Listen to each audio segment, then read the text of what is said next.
right, so we'll call to order the second regular meeting of the year for School Administrative District number 52. We'll start off with the Pledge of Allegiance led by Ashley.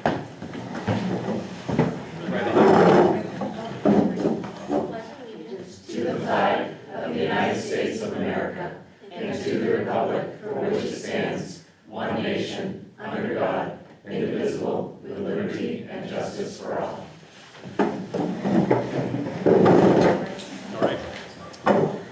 We've got several meetings worth of minutes here, but I think we'll start with the second special meeting of June 20, 2024.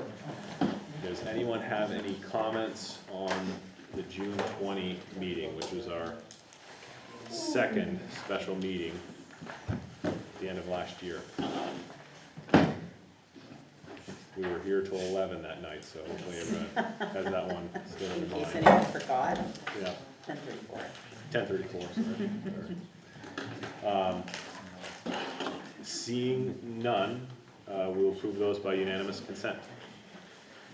Our next meeting to act on minutes was our annual organizational meeting of August 8th, 2024. More recent organizational meeting. Does anyone have any comments on those minutes? Okay, seeing none, those are also approved by unanimous consent. The next meeting minutes are the first regular meeting we had just this past August 22nd, 2024, our first regular meeting of this year. Does anyone have any comments on those minutes? Feedback? Seeing none, they are also approved by unanimous consent. Move on to my report. My report for tonight, what I want to highlight is the Patience Norman Prize for Teacher Excellence. And I want to explain a few things about it and kind of nominate our own committee, school board members to the selection process. That prize is essentially run by the Maine Community Foundation. And the Patience Norman Prize is for an outstanding full-time teacher that kind of highlights a few things, and I'll mention that again, but it's a big deal because this is a $5,000 award to a teacher in our district, and I think people should feel very, very lucky to be nominated and awarded this prize. There are a variety of attributes: effectiveness as a classroom teacher, creativity and innovation in the classroom, impact on student learning, ability to raise aspirations of students, commitment to students, role model for students, high expectations for students, commitment to teaching, and ability to raise aspirations of colleagues, as well as being a role model for peers. So all things we certainly want to encourage in our teachers, and it's a pretty great program. The winner. Anyone can nominate. I should say anyone can nominate. I shouldn't say that without knowing for sure, but there's a lot of people that can nominate.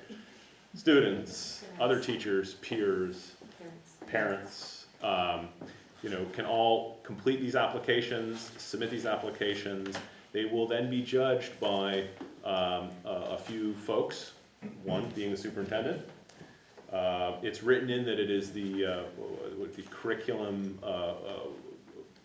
What was the Curriculum coordinator. Curriculum coordinator is That's the other one. I was actually looking at it today. That's what it says. But hasn't been updated. Hasn't been updated in a while. We don't have an assistant superintendent that does that. But it's Carrie and Teresa are 2 votes, and the third vote is the school board chair. By tradition, we have essentially nominated, or school board has assigned that board chair's vote to a group of school board committee members to review these applications. And make that vote in that 3-vote process. So tonight I'm going to kind of delegate those responsibilities that I have as board chair in the selection process to 3 folks: Ashley Mishu, Jamie Johnson, and Crystal Barris, to be our voice here and making that selection. And I hope that some very deserving teacher wins the Patience Norman Prize this year. You're going to notice that later on in our consent agenda, there is an item that is appointment of the Patience Norman Teacher for Excellence Committee. If folks really want to talk more about that, we can pull it. Again, that is the appointments that I would like to make. Any questions around that now? Okay. So we'll move on to public comment. And a handful of folks here tonight. I just want to remind folks of a couple of things before we dive into public comment. And that is that our board meetings are conducted for the purpose of carrying out the official business of our schools. It's important to note that the meetings of the board are open to the public, however, they are not public forums. At each full meeting of the board, time is allocated to provide opportunities for citizens and employees to express opinions and concerns related to matters under consideration by the board. These comments shall be within the guidelines set forth in policy BEDH, which is our public participation at board meetings policy. Copies of that policy are available on the district's website. I just want to highlight a few things from that policy, and that is that the chair is responsible for recognizing all speakers. We ask that speakers identify themselves by sharing their name and town of residence. Each speaker will be limited to 3 minutes to express their views. Speakers should direct all comments to the board, specifically the board chair. This is an opportunity for the board to listen to the opinions of the public that relate to school and education matters, but it is not intended to be a conversation or a debate of issues. We know that school-related issues can be emotional, but we ask that civility is maintained. We will not permit profanity, gossip, defamatory comments, shouting at one another, or comments that disparage or attack individuals or groups. The board is faced with many important issues, and for the sake of efficiency, the board discourages duplication or repetition of comments. Additionally, the board will not permit complaints or allegations against staff members. We certainly care about these concerns, but they are personnel matters which the board is not permitted to hear in public. If there are complaints against staff, these will be handled appropriately through our complaint policy KE. Reiterate, this is just to highlight a key points. Please refer to policy BEDH for a complete description of the policy. With that, is there anyone interested in speaking?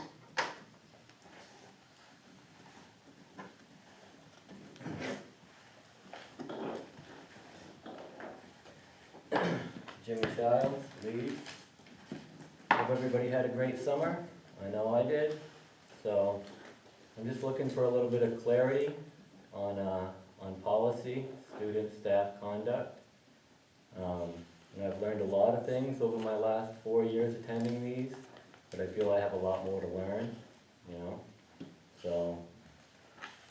So between student and staff, what does the policy say about staff and students talking about private matters? Substance abuse or things of a sexual nature? Things that they could be learning elsewhere, should they be learning from a teacher? What do you say to that teacher who thinks it's their job to discuss private matters? Or what's the policy say? What would you enforce? Would you be for that, against that? You know, what should the teacher do when confronted with this matter? And so, I mean, I don't know if you would want to tell me now, or maybe in this minute, or maybe write it in an email or something, but I just feel that this school system, the board, the parents, myself, whoever, would like a little more clarity on that, on where you guys stand on that. I mean, I know what the policy reads to me and stuff, but maybe you could make that more clear to be like, should a teacher talk about private matters like that to students, or are they deferred to the counselor, who maybe has a little more experience with that? You know, so just looking to maybe clear some things up. So is it something you can do in an email, or maybe it's more than just one worded, so? No, I would say, Jimmy, if you're looking for questions about policy, Yeah. feel free to send them in via email. I don't think this is the right forum to be jumping into policy discussions at this point, but if you have questions about how our policy reads, feel free to send them in, questions to myself or to the superintendent med, and we'll, you know, try to answer you. All right, Thank you.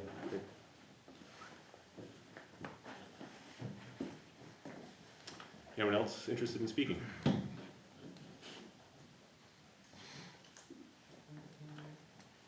Okay, seeing none, we shall move on to communications. 5.1, just want to acknowledge storage container rental donation to Tripp Middle School athletics. Actually don't have much more information on that, like who made the donation. Bear Bear self-storage. Self-Storage, Center Street, thank you, Bear Sorry. Self-Storage, you're very close by. Sorry, Yes, no worries. I have one, but you don't. It's all right, it's all right. Thank you, Bear Self-Storage, that's my communication for the night. Superintendent Matt? Yes, so, Yes, go ahead. yes, Peter. sorry. Where is it located? We have a fair amount of these container bodies kicking around, and I'm not honestly a fan of them, so I'm just curious where this is being located. I'm aware. Do you want, I actually don't know. Dave Coburn's here, though. Hi. Hi, How are you? I'm excellent.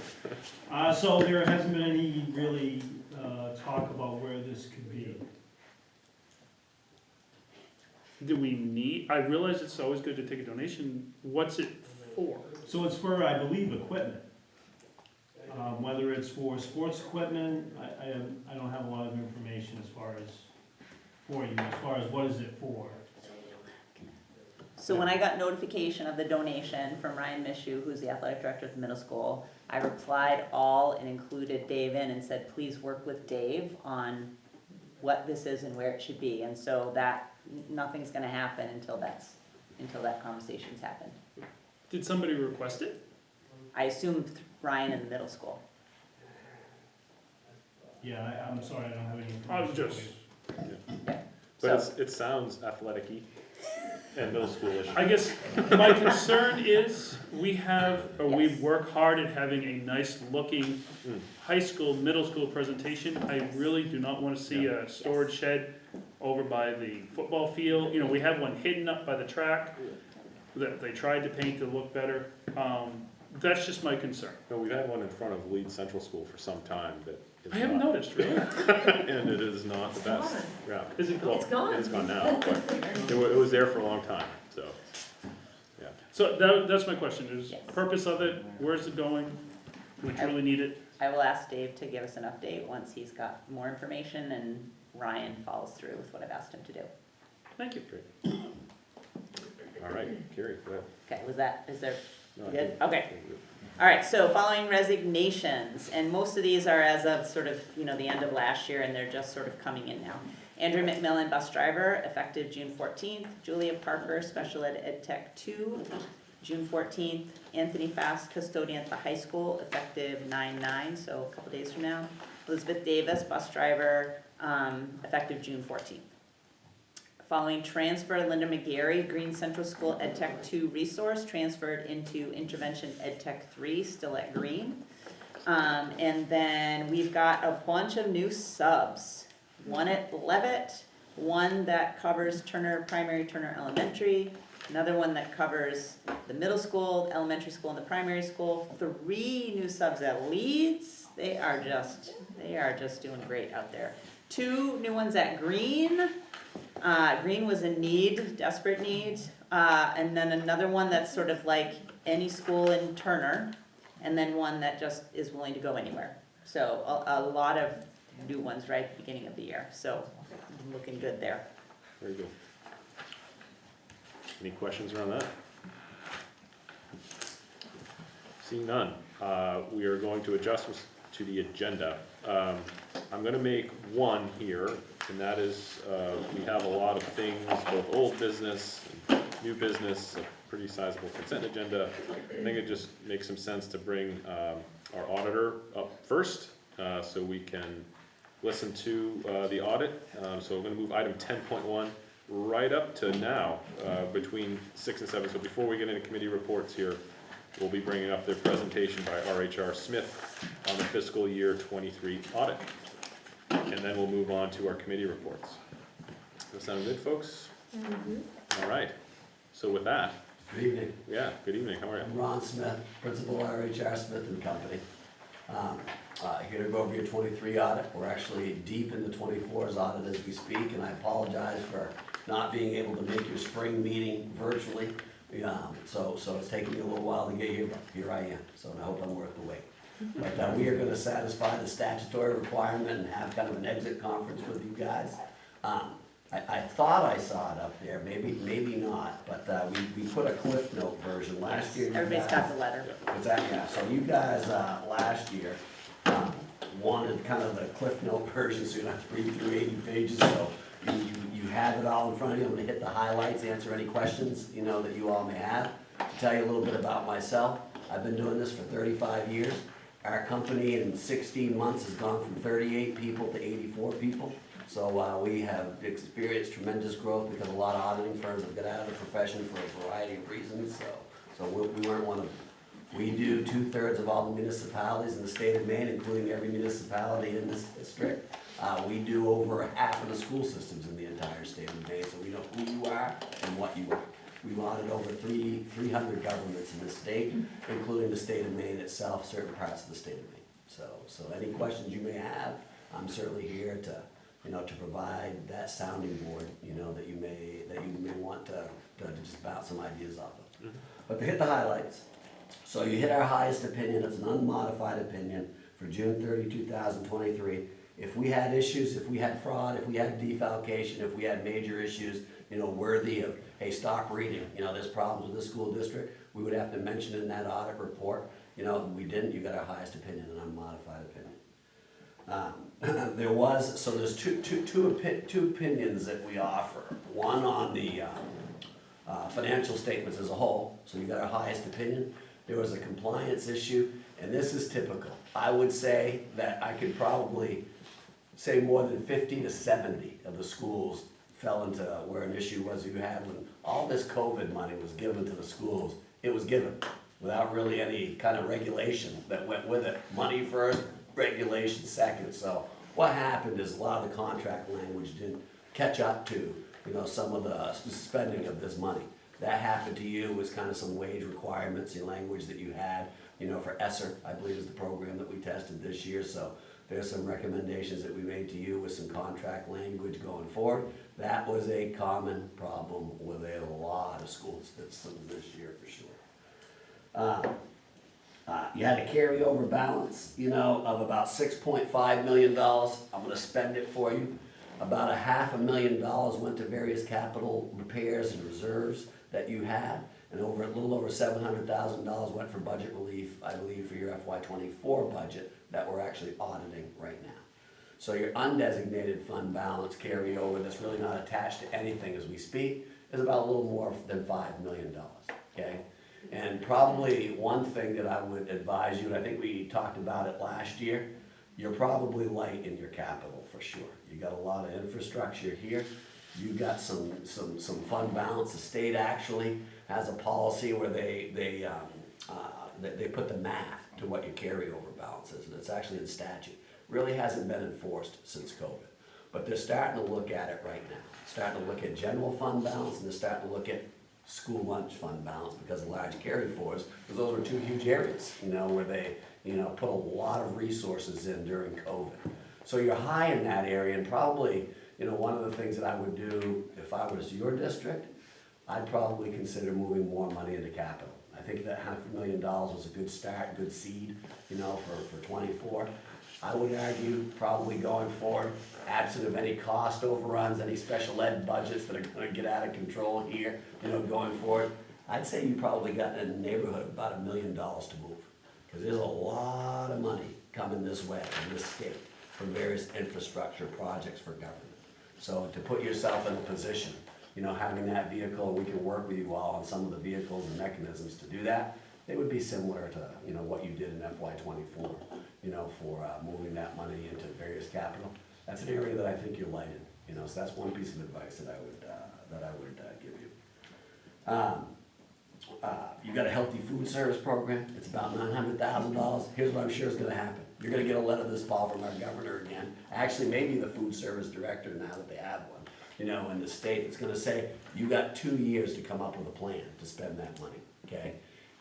I think that, and you've got a lot of infrastructure, what we see a lot of schools doing and what we're recommending, take some of that money and put it into capital too, as far as, possible renovations to cafeterias, possible renovations and retrofitting, to some of your food service equipment. I think that that would be a great, use of that money to obligate those funds. The best practice issues, there was some that definitely carried from 22 into 23 with some struggles, bookkeeping issues, reconciliations. Gabby's aware. She's kind of finding her groove now in that business office for having a little bit of longevity in there, because you went through some transition in that chair for a while. We see improvement for sure. A lot of these comments, that we talk about as far as best practice, were more of a continuation from previous years coming into here early on in the year. So we're really looking forward to getting here into FY24, working with Gabby and her staff, just to offer our sounding board to give you guys maybe some different ways and options to move pieces of paper from point A to point B. So, and that's what I got for the Cliff Note I was version. gonna say, I appreciate the Cliff's Notes, letter that you prepared for us I this don't, year. I'll tell you, I know you guys have had some long meetings. The last thing I like to do is sit through an hour-long audit presentation Sure. and really kind of expand your long meetings. So I think I've hit all the highlights really about what it is, that I would do if I were in all your chairs, so. Do we have questions on the table? Yes, Ashley? Yeah, I have a question around internal controls. So I didn't see it on the comment letter, and maybe I missed it, but I didn't see anything on segregation of duties, and that was an area I think the finance committee will be looking into. Sure. Number 7 on here hits on that, and I think that there's a management letter that kind of captures that too. So yeah, those are the best practice issues that I was referring to. The management letter, was it a comment or a finding this year? No, management letters aren't findings, they're more comments. Our piece of, hey, if we were you, this is what we would do, for consideration. The finding that went into the federal compliance audit, that was a finding, okay? These are more of comments and suggestions for best practices issues, and I think that the top 3 or 4 are summarized in number 7 in that letter you guys will have right there. Do you mind, just for my own benefit, explaining a little bit more? I mean, I think Ashley knew what she was asking, but I didn't know what she was just So asking. internal controls, so I always say this profession, don't overthink it. 2 things, how the numbers get on the piece of paper, internal controls, and are they right? So that's this profession in a nutshell. There's programs and checklists where we do testing and sampling to look at that. So what's your policies, what's your procedures say? Are you following them? So we put an extensive questionnaire for payroll and for financial statement, practices that you have, that you all fill out and provide to us. There were some payroll comments and questions regarding like wages and contract provisions and things like that, procurement, a variety of things, and I can look at it, but like I say, if you guys would all look at number 7, I think the top 4 hits, that I would say. Those are internal control matters that we say, hey, you know what? This is something you probably ought to look at and pay a little bit more attention to. So there's a lot of right ways to do things. Yeah. A lot of right ways. So I found that out over 35 years. So You said in the management letter there was a comment specifically related to segregation of duties? I don't know if there was a comment. I really don't know regarding segregation of duties. So I'll say a common main problem. You have limited capacity and resources in your business department to run a $30+ million budget. I would say 70% of all the schools are in that. It would be ideal for Gabby to raise her hand and say, I want an accountant, I want 2 accountants, I want them to do this. That's just not practical, but certainly there's other firewalls that we can put in place and talk about and suggest. But that is a common problem, I would argue, with 70 to 80% of the school systems. You are asked to do a lot with little resources. It's the best way I can say it. And I guess the issue we're talking about is segregating that to multiple people. Correct. Yeah, So it's to hard to put do. these firewalls in place, like this person shouldn't sign the checks, this person shouldn't be involved with purchase orders if they do this, looking at that, and the questionnaire, and I can send you the questionnaire so you can kind of like get the walkthrough of what we do here for your school system. And it'll take you down those roads in the fiscal areas, that say, what do you do, how do you do it? And that really kind of, develops our testing that we do as we pick samples, so. Okay. Yeah, but this is a common problem, little resources to do a lot of work, so. This is probably in the past 2 years, most turnover I've ever seen in business managers in my entire career in school education, period. You're talking Exclamation statewide? point. What's that? You're talking statewide. Statewide, correct. You think there's a teacher problem? There's a business manager problem, business office problem too. All right. Well, I'm glad we have Gabby. She's taking notes. Anyone else, questions? One. Yeah. Were there any comments that you saw consistent in other districts that we don't have, something to be kind of keep in the back of our minds to look for coming in? I mean, nothing that really comes to my head. You've had growing pains, and I think that the biggest growing pain you had is, I would say, but prior to Gabby, you've gone through 3 business managers in a period of, 2 years-ish, 3 years-ish? That's a problem. So as you get these, these individuals and their personalities sitting in that chair, as they apply their personality to that chair, that's where I think you've had some of the best practice issues, and I think it's probably fair to say, and it's a fair question to ask Gabby, there weren't a lot strong accountants prior to Gabby sitting in that chair, which created a lot of problems for your district. Go back and look at some of the past management letters. I'd be more than happy to follow up with you at the finance committee, but that led to some big problems, so. Great. You all set? All right, anyone else? Thank you so much for coming tonight. I really appreciate it. If you Yeah. have any other questions, I'll come to your finance meeting, I'm sure, and have a conversation. Thank you very much. All right, so moving back now to item number 7, getting into committee reports. We'll start with Finance Committee. Ashley, would you like to make a report? Yeah, so we had our first finance committee meeting. I'll kind of read through some of the bigger items that came out of the meeting. The first one is gonna be van replacement. So Gabby had informed me originally they planned on purchasing 2 new vans. And then it was determined through the transportation department that there were 6 vehicles that failed inspections. Were they all vans? Well, 6 Yes, vehicles. all yeah. 6 vans. They were able to repair 2 of them, and so it created this problem where 4 needed to be purchased. So the budget no longer allowed for just 2 new vans that they originally wanted, so they had to stretch that budget for 4.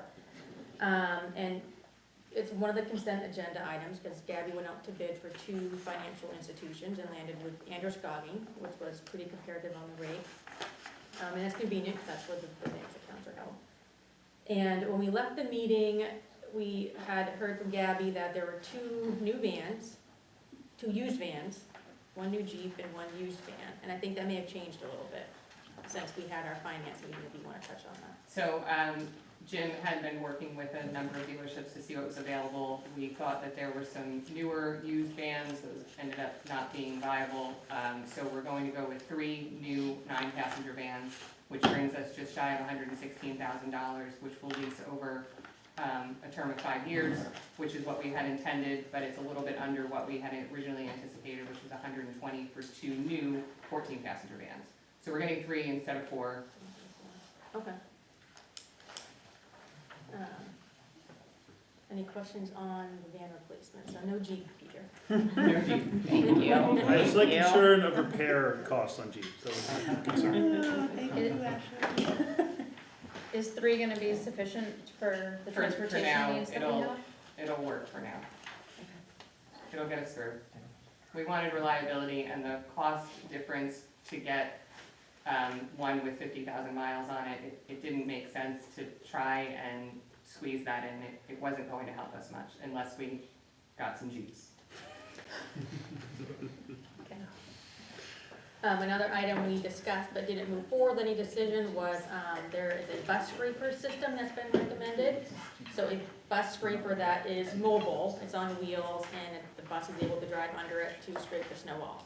The concern now is that some of the employees are climbing on top of a container, a storage container to clear off the buses, and it's being done primarily by 1 or 2 employees, not the bus drivers themselves. There's a lot of work on that 1 or 2 employee. The cost of this would be about $25,000. We had some more questions, so we're gonna have it brought back to Finance Committee next time we meet to have it presented to us a little better. One of the questions was, can it be purchased used, or where is it gonna be stored? So we're hoping to get more information on that, so no decision has been made there. The gas purchasing option that we heard about at the last meeting with Jimmy's and, oh, I forget the other, is it Fuel Up? Fuel Up, also XR Energy. So since Gabby met with Jimmy, and since their meeting, Jimmy's prices changed quite significantly, so they were able to maintain a relationship there, so they'll be continuing to gas up there unless there's any significant price changes going forward. So that was resolved. And then, one item that we wanted to bring to the full board, possibly to have a board vote on how we want to proceed, is one of the new employees in the admin department discovered that some of the social security wages were not being properly reported to the Social Security Administration Department. So therefore, the employee and the employer portion of the tax on that was not being withheld or remitted to the IRS. And is it still around 13,000? I haven't had much time to work on it, I'm sorry. So Gabby estimated about 13 last time she was able to look at it, and we thought that was a big enough number since there was a couple different options of how we could do it. One option would be that the district absorbs the full cost of that, so it'd be 13 for the employer and 13 for the employee, so it'd be $26,000. I do believe it's going to be less than that, but I can't confirm that for sure at this time. Okay, so it could be less, but at most probably is 26,000. So we would absorb that full cost since it was a district error, and that's going back to 2017, I believe. Yeah. Correctly. The other option was to withhold that from employees' future paychecks. The administration does not want to do that. They want to absorb that cost. I think we tabled it since there were a couple different options and a couple of, I think I was kind of questioning whether or not how to move forward with that, whether the district pays for that or we withhold it from employees. I'm prepared to just agree with how the admin team wants to handle it, if they want to pay it. But we want to open it up for discussion for the board. If I could clarify real quick, the discussion was the district's portion, of course, we'd be covering. It's the employees' portion that all employees have to submit to Social Security anyways, was mistakenly not submitted. So that's the portion that is in question, because in a sense, it would be a bonus given to those people, to those particular employees, above and beyond normal. And we felt that the board should cover that. The district's portion, no question, we have to cover that. So the question is, as a district, do we want to cover the additional, potentially up to $13,000 for the employee portion of their Social Security taxes? And we would remit that to the IRS on their behalf, and they would not be responsible for that, since it was the district's mistake, and it would, the option would be to withhold small amounts until they pay that back over time, or I think withholding it all at once would be a significant burden to some employees, or the district pays that. I will say that I was able to do check corrections for fiscal year or calendar year 24, so January to present, and that came to a total employee cost of about $1,100. And then I started the check corrections over the weekend of all of calendar year 23. I had errors, so I couldn't process it, and I stopped because now I have audit documents that I have to upload, and I don't want to piecemeal those things for the years that we have to correct and submit. So I'm going to do all of the audit documents, and then I'm going to work on all those and hand those to them and say, okay, so this is what we had to do, because we have to go back to 21 to pay all of that. But for all of 23 that I was able to calculate, that was for employee portion, all the employees combined was about $2,200 to $2,300. So if we're looking at roughly that for the other 2 years, it's gonna be about another $5,000, which is about half of what I originally thought, which is good. It's not good overall because of the errors that were found, but it's certainly a less significant burden. Do you want to proceed at all, or do you want to wait till we get the final numbers? I guess it would be my question. If you're asking me or Ashley? Well, you're the boss, so. Well, I think that finance should continue to work this out and come up with some sort of recommendation to bring back to us, once, it sounds like that maybe next meeting or another 2 meetings. Probably 2 finance meetings from Yeah. now. So that's what I would suggest. Unless we hire those additional 2 accountants for. I can have it done tomorrow. Yeah, Absolutely. sounds good. Ashley, do you have more? Nope, that was the bulk of our finance meeting. All right, and it looks like your next meeting is September 19th at 5:30 at Leeds Central School. Can I just ask a quick question? Yeah. Can we just go back to the gas for a second? Did you guys, or did the district enter into a contract with Jimmy's? Or are they gonna do our receipts? And I know that was for the tax. Can I respond? Yeah. So we are not under contract with anyone. We are going to continue with the process that Jimmy has. He did say that he creates a spreadsheet of all of the purchases that the district does. I asked if he could add a column to that for the number of gallons and forward it to me when he sends it, because that would minimize, I still have to photocopy every receipt. It's unfortunate the burden of that, Okay. but there is no getting out of that because of what the state requires in backup to Okay. receive the tax credit. Okay, cool, thank you. Great. Welcome, Anthony. Anyone else? Questions? Then we can move on to Plant, Transportation, and Building Committee. Tonight was the first meeting. Was a chair selected? Yep. All right, would the chair like to make a report? That would be me. All right, Kyle. So we met tonight, if you didn't know that already. We discussed the Leeds Central School roof. The roof is really, in one portion of it is in really rough, and needs to be replaced. And had IRC look at the roofs, all sections of the roofs and different types of areas. And the one section of the roof that's right now is notorious for leaking, they're looking at possibly a budgetary number of replacing it for $436,800, which we're gonna be looking at doing, visiting it to look at the school revolving recreation, or the renovation fund, to see about what they can possibly do. And I think it was what, 69% potentially that We believe so. that they might cover, and then we'd be 30 or so percent would be on us to repair it, or to replace it. In the meantime, we're looking at possibly doing a $10,000 fix to it to stop the leaks this year, so that we can get through the winter and then potentially have that project start next year. After we maybe get some approvals, and we'll report on that at a later date. The other roofs, they are not as bad. They're still actually pretty decent, but there is some repairs and that need to be done on it, which it's about $16,000 to do that, to just upkeep those other roofs. So that was that. Any questions on that? So the maintenance department actually rocked it this summer, and all their staff, Dave's staff, all crushed it, and getting a lot of work done around the campus and a lot of needed repairs. And as you can see right here at this school, the paving out here, they replaced the boiler.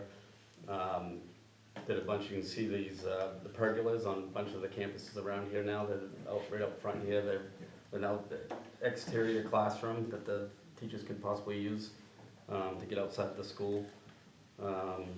We had fire alarm inspections. They actually did pretty decent. There is some stuff that needs to be repaired, but all in all, it's pretty decent. Especially at the high school, they did a lot of the floor waxing and all of them. So you can see in the gym that was all done just in time, and most of the maintenance did the waxing, which was great. And then pretty much all the other schools, same thing. TPS got some paving done, and Conex boxes got moved to the tennis court. Don't say tennis courts, that irritates me. That's exactly why I said it. We got rid of a lifelong sport, to put garbage there. We're looking at adding glycol to the chillers this year. There's 22 barrels that's gonna be needed, 55-gallon drums, it's about $11,000. So that way it doesn't freeze up, since it's a common thing that actually happens on winter with that, so having to get glycol installed in that at the high school. And then the transportation updates, we pretty much talked about the same stuff Ashley just did about the scraper and the vans. And we scored 2 more drivers, and it looks like we could still use 2 more drivers to add to the fleet. We're looking pretty good. We did that another run in Leeds. Yep. So, and then the biggest, one of the important things that we discussed was field hockey fields. Those are looking great. So they've just taken a little time, and we ran out of time this year, and there was some mess ups on the field to get it all to put together, but now it's looking really good. So we've had to postpone some of the games that are here, and we're moving, the first game will be actually on September 12th. So on the field, and it should be prime time at that point.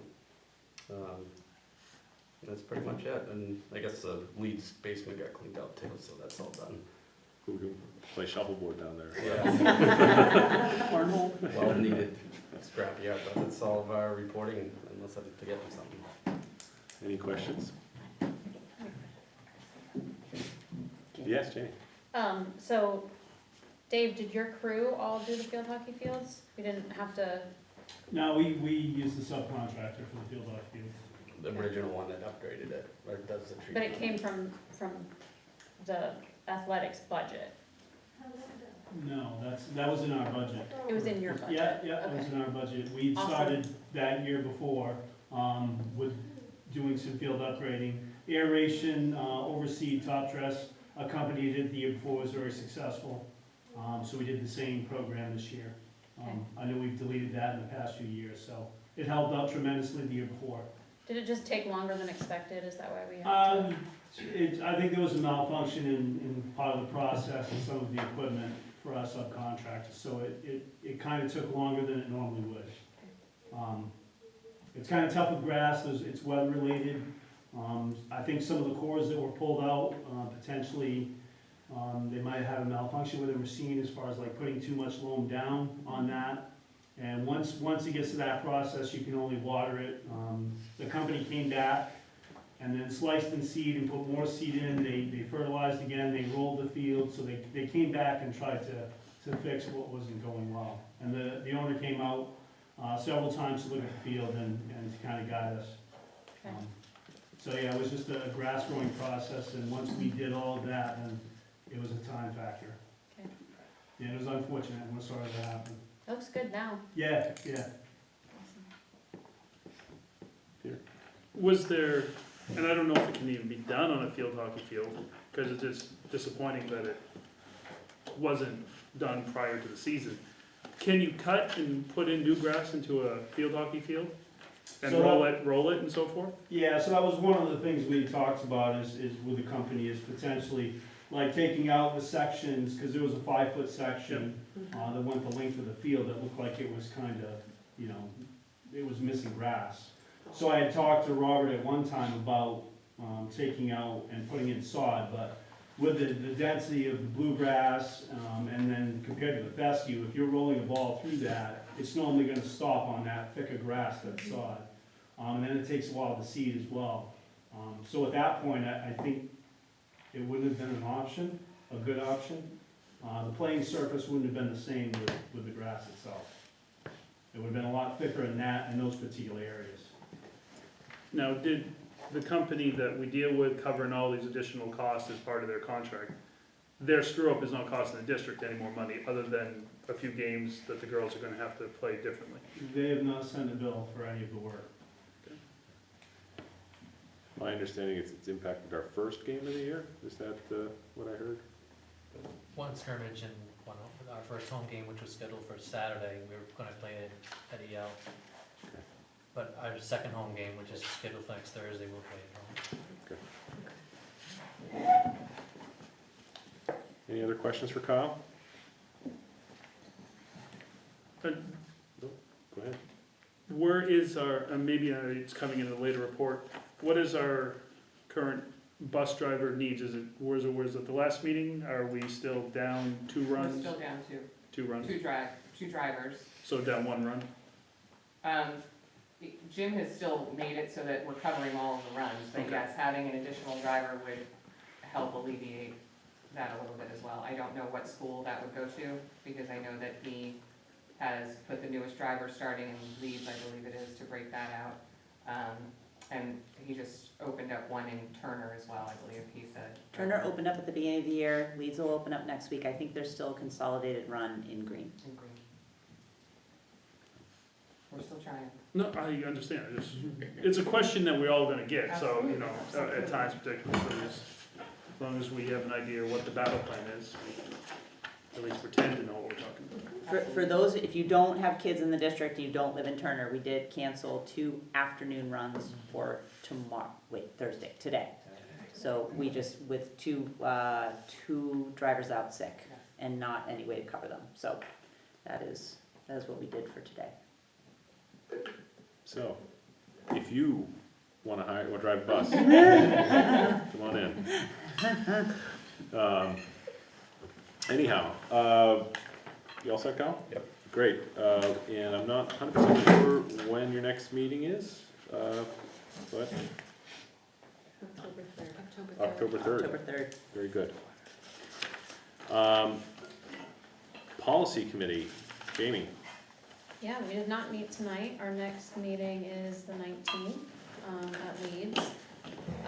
We do have the policies that we talked about at our last meeting on the consent agenda for today. So policy DJ, which is bidding and purchasing requirements, these were all voted unanimously, hence the consent agenda. But that was just a simple paragraph that needed to be corrected because of an audit that was done on the nutrition program, and we received just a corrective action of something that was just no longer needed in our policy. And then you'll see EEA, which is Student Transportation Services, and this is going to replace EEAA, which is Walkers and Riders, and it's just a more comprehensive policy. Jim Sequeira was at our committee meeting also going over this. And then policy JICC is student conduct on buses, and that policy was just amended to match the new bus expectations and disciplinary actions that the district put forward last year and this year. That's it. Okay, thank you, Jamie. Yeah, And that's a your question. next meeting, I believe, is 19th. the 19th in Leeds at 5:30. Questions, Peter? Yeah, in regards to EEA, Yep. the distances for 4th grade and up, is there any sort of guideline, a state guideline that we follow, or, unless I'm overlooking it, which I might be overlooking it, it just, board provided, I don't see any, is there any sort of numbers that we use? Anthony, do you remember that conversation? Because we asked that and then Jim answered and I didn't write it down. My recollection is Jim's answer was that the roads are too dangerous for kids to be walking when they're little, Yeah. right? So First one, the that, single kid. I'm sorry? Keep going. That was it. Yeah, he basically was like, there's not a single kid that we're not going to like drop off as close to their house as possible. There's not going to be, right? There's not going to be these big collective bus stops half a mile down the road that kids have to walk to. They're making sure kids are dropped off at their final destination, no matter the age. Yeah. Are we understanding your Teresa question can correctly, also Peter? fill in here too, Peter, so. I start to question that when we start middle schoolers and adults. So for pre-K to 3rd grade students, it's specifically spelled out Yeah, I see that. So it's around 4th grade and above. transportation.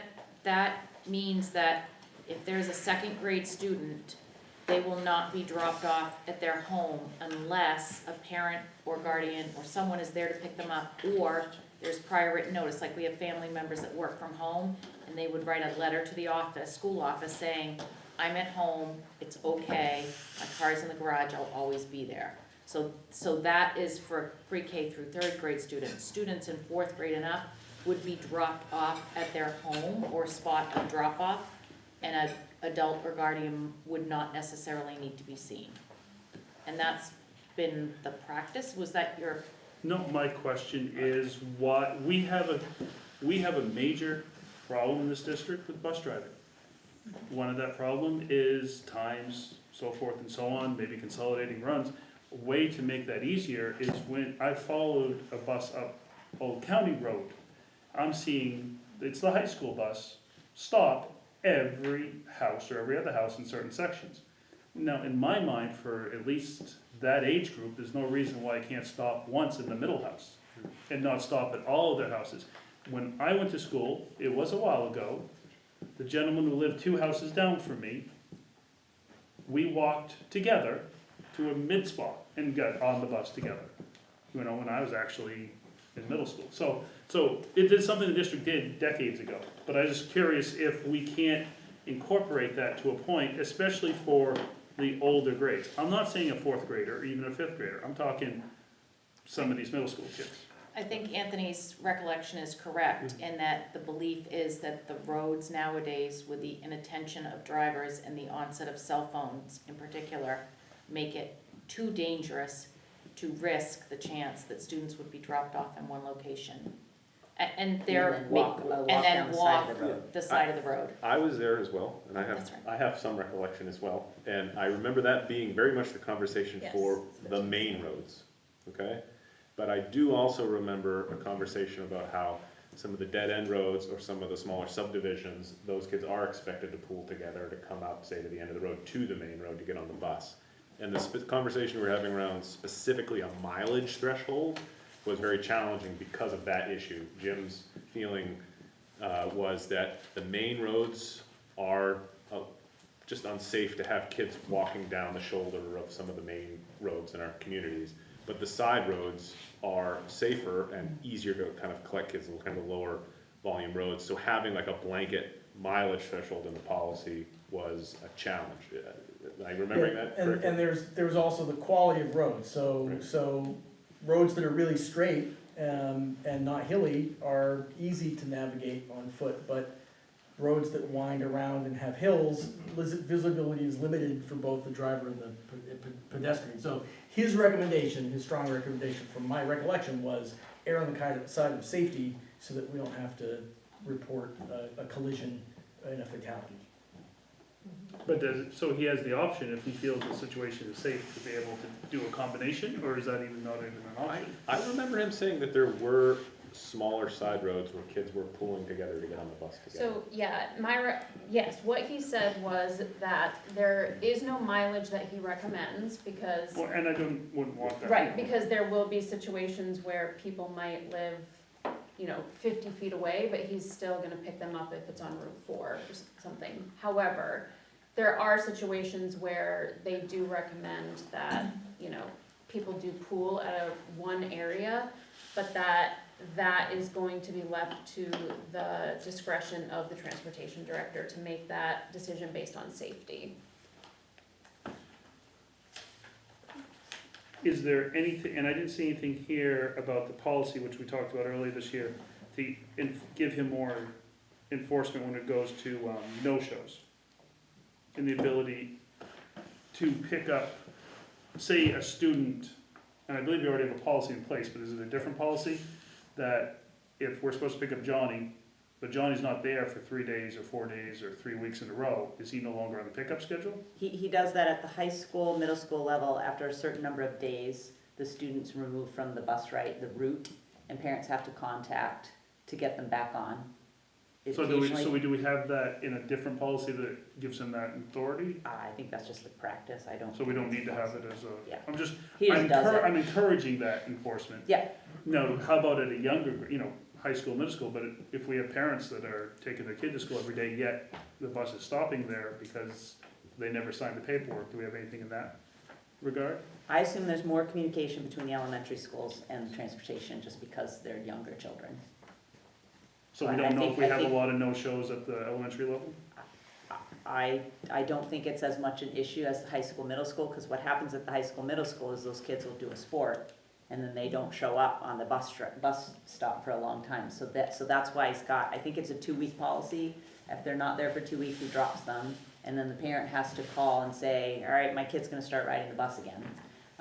That's not as much of an issue at the elementary school, they're either riding or riding the bus or driving with their parents. I don't recall Jim requesting that authority, so I'm assuming it's probably not a burning issue for him. He's just doing it.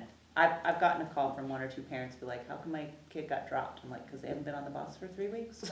So they figured it out. Yeah, I mean, I think that my thought on that would be that that is an administrative procedure, not a policy issue. And so that's why we don't wanna put specific things in here, because we want to keep this vague and say, this is what we would like transportation to do, but we also want transportation administrator to be able to make those decisions, right? And he is doing that. I just wanna make sure that he can't be overruled at that. I agree with his decision, I agree with the thing, but I wanna make sure that he has the authority to actually do it, because if a parent goes back to policy and says, no, policy says this, why aren't you doing it? I wanna make sure that he's covered however we look at it. Yep, and I feel confident that he is covered based on this specific policy, and that's all I can speak to right now. All right, anyone else with questions for Jamie? Did you guys receive any feedback from parents on the new school bus concept? Yeah, we actually had the school principals there, and that was a specific question that Marie posed to them at the meeting, and they had really good feedback from both parents and bus drivers, actually. So the bus drivers were all saying that, given that parents have gone home and gone over the new bus expectations with their children, they felt, easier and more apt to keep control of their bus. They also, I can't remember, it was Shannon, right, that said that she had more bus drivers come in specifically reporting to the principal rather than using, like them reporting to Jim reporting to the principal. So they were more, I can't find my words. So they were able to deal with those situations right away instead of it being a delayed process because there's a third person in the middle. And so they got really good feedback from parents on that too. And less behavioral referrals as well. Yeah, I think the improved contact directly between the bus driver and school staff allowed for the continuity of the discipline to kind of occur where it wasn't happening before, so it's a big improvement. Yeah, I think anytime we have really good feedback from staff and parents, that's a win. All right. Anyone else? Question? Seeing none. We'll move on to our newly formed curriculum committee with the new chair reporting out. Lee. So tonight was our first meeting, so we spent some time revising the charge. That's sort of like our mission statement for our committee. We made some changes, so we will hopefully adopt it at our next meeting. And then we reviewed policies that apply specifically to curriculum. Again, that was in with the purpose of really knowing what is our role and purpose for the curriculum committee to set the foundation for our work moving forward. Our next meeting is October 3rd at 5:30 at Turner Elementary. Great. Thank you very much. We are still absent a student representative. Actually, sorry, questions for curriculum? Sorry, before we move on? Please don't ask, we don't have one. No. Then, yes, moving on to student representative report, which is still TBD. Do we have any updates on? Ben and I meet next week, so we'll start talking about it then. Okay, very good. Then we'll move right into administrative reports. And tonight, our first one comes from the principal at Green Central School, Mr. Parker. Good evening. One particular piece, hopefully everybody's had an opportunity to review the board report that I submitted. Part of our smooth opening this year, I wanted to just sort of draw your attention to, there's a professional development update there. We had a lot of things going on, like right out of the gate. And I was very, very impressed because those opening days can be a sit and get unless you're very creative with them. And I would just particularly, we had an introduction to restorative practices and then another equity-centered trauma training. Those two trainings were led by a few of our staff members here rather than myself, so there was a lot of passion around that. One of them had taken a course and had shared a book with another colleague, so they were pulling together a lot of information and presented that to the staff and the staff was extremely receptive, very, very supportive of it. So I love being able to kind of have that shared leadership piece where people are sharing their expertise. So that was just really a wonderful opportunity for folks to have a different role right at the beginning of the year, right out of the gate. We're going to plan to continue that as well. So, are there any other particular questions about anything in the board report? Please. There's an acronym SWISS noted as your online platform. Is that something all the schools have? Yes. Yeah, well, Yeah, at least at the elementary level. I would say, unfortunately, you're going to have to explain to me what it is. Because It's essentially a way to track our incident referral forms. Yeah. We put in our student data whenever there's a situation. We're able to, rather than have a paper form, we're able to submit that online, and there's a notification system that goes right to administration as needed.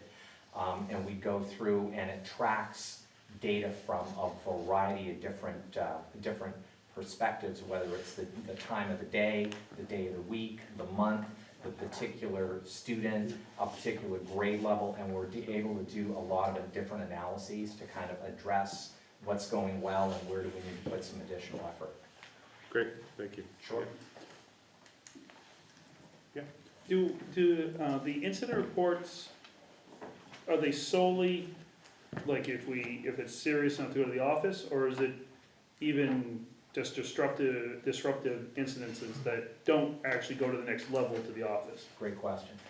We have both minors and majors in there. So the minors would be handled at the classroom level, and the majors are in there as well. And they're both in. So we can also do a filter of minors versus majors. How did that work? What level we're handling in the classroom? What as a minor, what we're having to happen in the classroom that became a major, etc. So we're able to sort of look globally, and we do focus on both. We're able to sort of kind of see increases, decreases, and trends. So yeah, it's all in there. Thank you. Sure. Any other questions? Thank you much. Thank you very much. All right, our next report will be from Leavitt Area High School Principal, Mr. Shaw. Good evening, everybody. We wanted to update you as of today. I mentioned in the reports that our total attendance is a moving target this time of year, and it has been moving. So as of today, we were at 568, which is still up from where we were last year. So we're on an upward trend in terms of our enrollment, and I expect that to continue based on the enrollment in grades 6, 7, and 8, that we will continue to be. Our curve is probably going to get steep, just going to put it out there so that everybody knows. Another item that I want to highlight, there's not a lot of behavior data to report, but I wanted to report out on our work around students and cell phones and smartwatches at school. We had made great gains with that prior to COVID, and during and after COVID, we kind of lost some ground on that. But it's something that we have taken on as a concerted effort with 11 faculty since the start of school, and it has gone very, very well.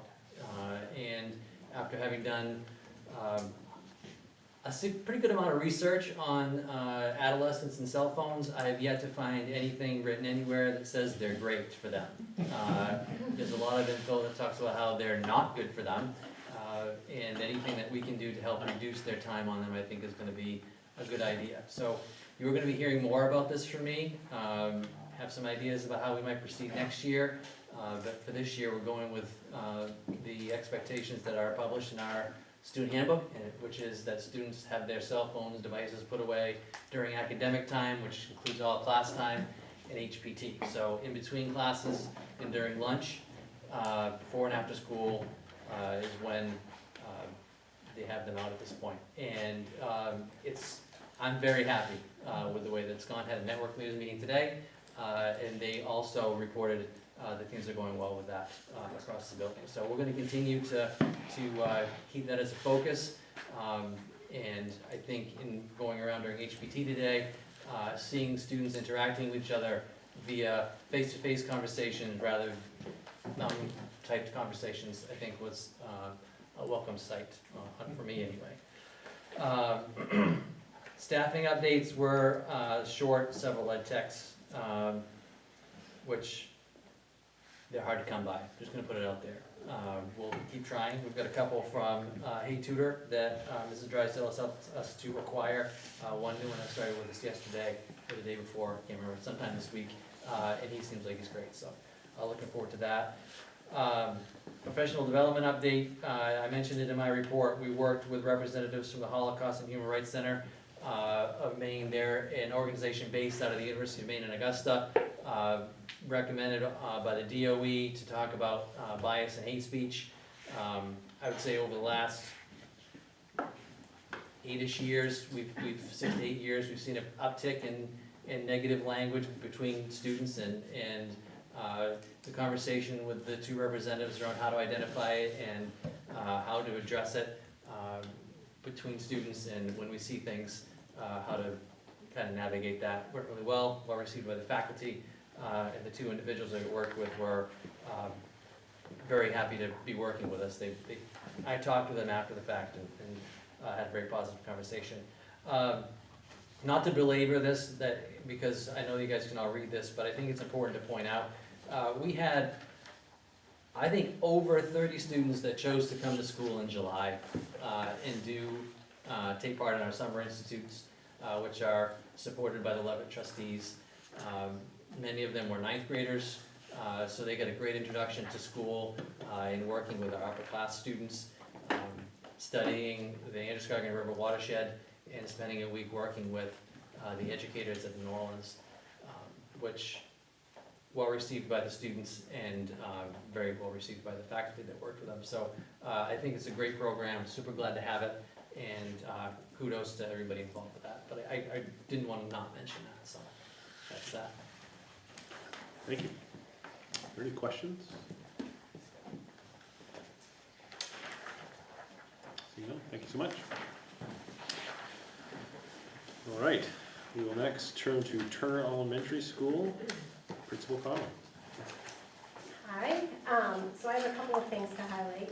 First, and I put it in there, but last year, when I was doing the budget, I was basing it off of a count of 279 students. And when I put in the count last week, they like snuck up, I think. I don't know where all the kids came from, but last week we had 295. As of today, we have 296, so our enrollment has gone up quite a bit. Which leads into my next thing in June, all of the staff and throughout the summer, and we have a new head of maintenance who I can't say enough good things about her. She's amazing. She's done everything for us. It's been amazing. But with that, it's really helped us create a better school climate. The school looks so much nicer than it has the whole time I've been here. And with the student count, we've been able to rearrange our school so that all of 6th grade is in one area, 5th grade, 4th grade, 3rd grade, and before grades were like pods had 4th and 5th grade together, 5th and 6th grade together. They still see each other, but it allows, like developmentally, it allows for more common practices to happen for all the kids. So that was great. And then talking about practices, I wrote about it briefly in there, but for professional development, I just wanted to highlight the Math for Me program. We had a number of educators who, they weren't paid for this or anything, they went on their own time in the summer, Jason's one of them. It was 2 full days of PD on math practices. And this is a program that we applied for through the state of Maine, it doesn't cost the district anything. But the goal is to increase math proficiency and inclusionary practices with students with exceptionalities and instructional practices for educators to use with all students. So when we looked at our math data, we know that there's intervention that needs to happen so that we're able to reach all of our students more. We've really dug down through it and looking at students with the most need, like it's not just a little bit, we really gotta catch them up. So I'm really appreciative of all the teachers that did that, and there were some ed techs that did it as well, those 2 days of training, and that's a 2-year program that we're gonna be doing. They'll come in, the DOE will come into our school, do PD with them. I think the first one is it next Friday? Yes, Yeah. And then they have some nights, like once a month or something like that. They'll be there a lot. Yeah, that are Zoom meetings that, again, they're doing this on their own time, so it's pretty awesome, and it's a huge team approach, and our goal is, I think we've already gotten some pretty awesome support through the resources that they've given us, so. Thank you. Any questions? Thank you so much. Yep. All right. Next report is going to be from the assistant superintendent, Ms. Giss. I have a PowerPoint. Is it, just trying to see which one would be.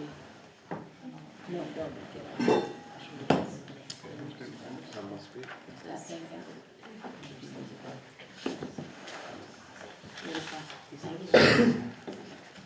Here it is. Oh, that's even fancier. Okay. All right, so it is behind you on the screen, and tonight my assistant superintendent's report is actually just going to be an update, well, not just, it's very exciting, but on Maine's model of school supports.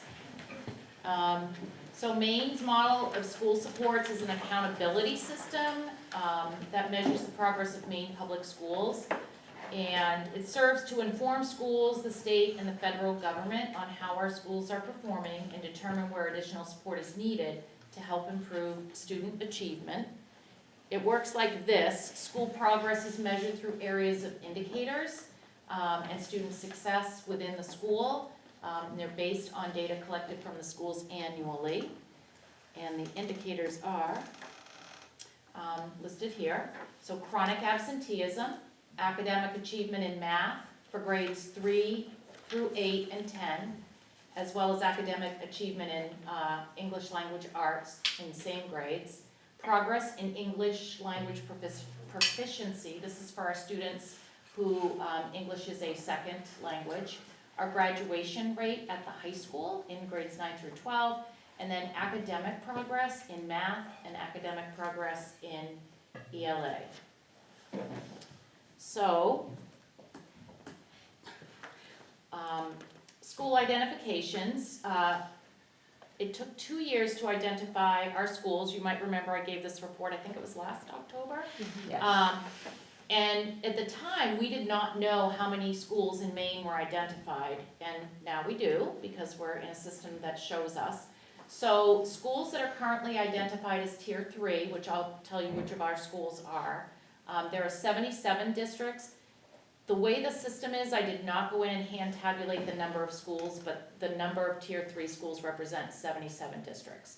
Tier 2 is 59 districts, and Tier 1, which is the lowest level of support, is 108 districts. And I thought you might want to know that this is both public and private schools within these districts. And other neighboring areas, districts that have also been identified as Tier 3 are Auburn, Lewiston, Lisbon, RSU 4, 10, 16, and MSAD52.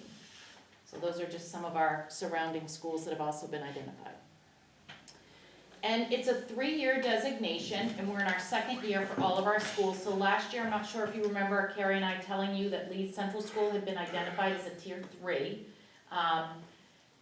and they weren't going to get any support. They were just identified as a tier 3. Well, the good news is this year, money has been provided. It is approximately $42,000, and they also have a school improvement coach. The money is specifically to provide professional development and training for the staff at Leeds Central School.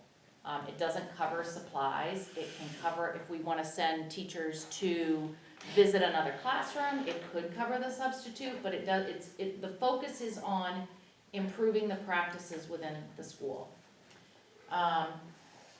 Levitt Area High School, it's the second year identified as tier 1, and the indicators for Levitt are chronic absenteeism and the graduation rate. Turner Elementary School has also been identified as tier 1, and for that school, for TES, it's chronic absenteeism, academic progress in ELA, and academic progress in math. And Tripp Middle School is identified as tier 2, and it's all indicators for that school as well. So I want to give you some updates on some of the things that we've started since last year. Schools are implementing Delta Math, which is a screener and targeted instruction that we're using at the elementary school. So all students are screened, all K through 6 students are screened either 2 or 3 times a year, 2 times for kindergarten, 3 times for 1st through 6th. And then we use that data to provide targeted instruction for the students, either in their classroom or in small groups. K to 5, and at Leeds Central School, it's actually K to 5-6 because all of their 5th and 6th graders are multi-graded classrooms, are implementing interreading. They've had already 1 full day of training, and we're scheduling more, so they'll have ongoing support. We reviewed this summer our district attendance protocol. We revised it with student attendance as a goal at all schools. We have focused work on our pre-K to 12 curriculum, which you'll hear a little bit more about on my next report. And at Tripp and Levitt, bar work continues. This year it's expanded to include 10th graders, and we have PBIS work happening at GCS, LCS, TES, and TPS. So that is my update on this, and I don't know if anyone has any questions. And just as a follow-up, at the next meeting, Shannon will be here as principal of Leeds, and she'll give you the full report of what their plans are and grants and how they're doing that. Go ahead, Jan. I just have a clarifying question. So when you said that, like, Levitt was tier 1, and then you listed those things in parentheses, those are the things that they've improved on and they're doing well on? Those are the indicators that got them on tier 1 status. Gotcha. So those aren't things that, those are the indicators they're doing well on, but the parentheses on the ones that are tier 3 were ones that they're. No, it's the same for all of them. Let me see if I can go back to that slide. All of those I knew I wasn't are what understanding. got them on the list. The things in parentheses is what needs to be improved. Because Okay. there were a number of schools that weren't on any of those tiers. So Okay. Turner Primary School is not on those tiers because they only go through 2nd grade, and academic assessment, the main through-year assessment starts in 3rd grade. 3rd grade. So Yep. Turner Primary got School is that. not on that list, and Green Central School is not on that list because they are meeting in all of those areas of Right. criteria. Gotcha. So you can be a no tier. No You tier. can be no tier. Right. No Okay. tiers is good. That's Um, helpful. Good one, Doug, good. Good, No Doug, yes. tears. Tier 0. Yeah, tiers are- Gotcha. Okay, thank you.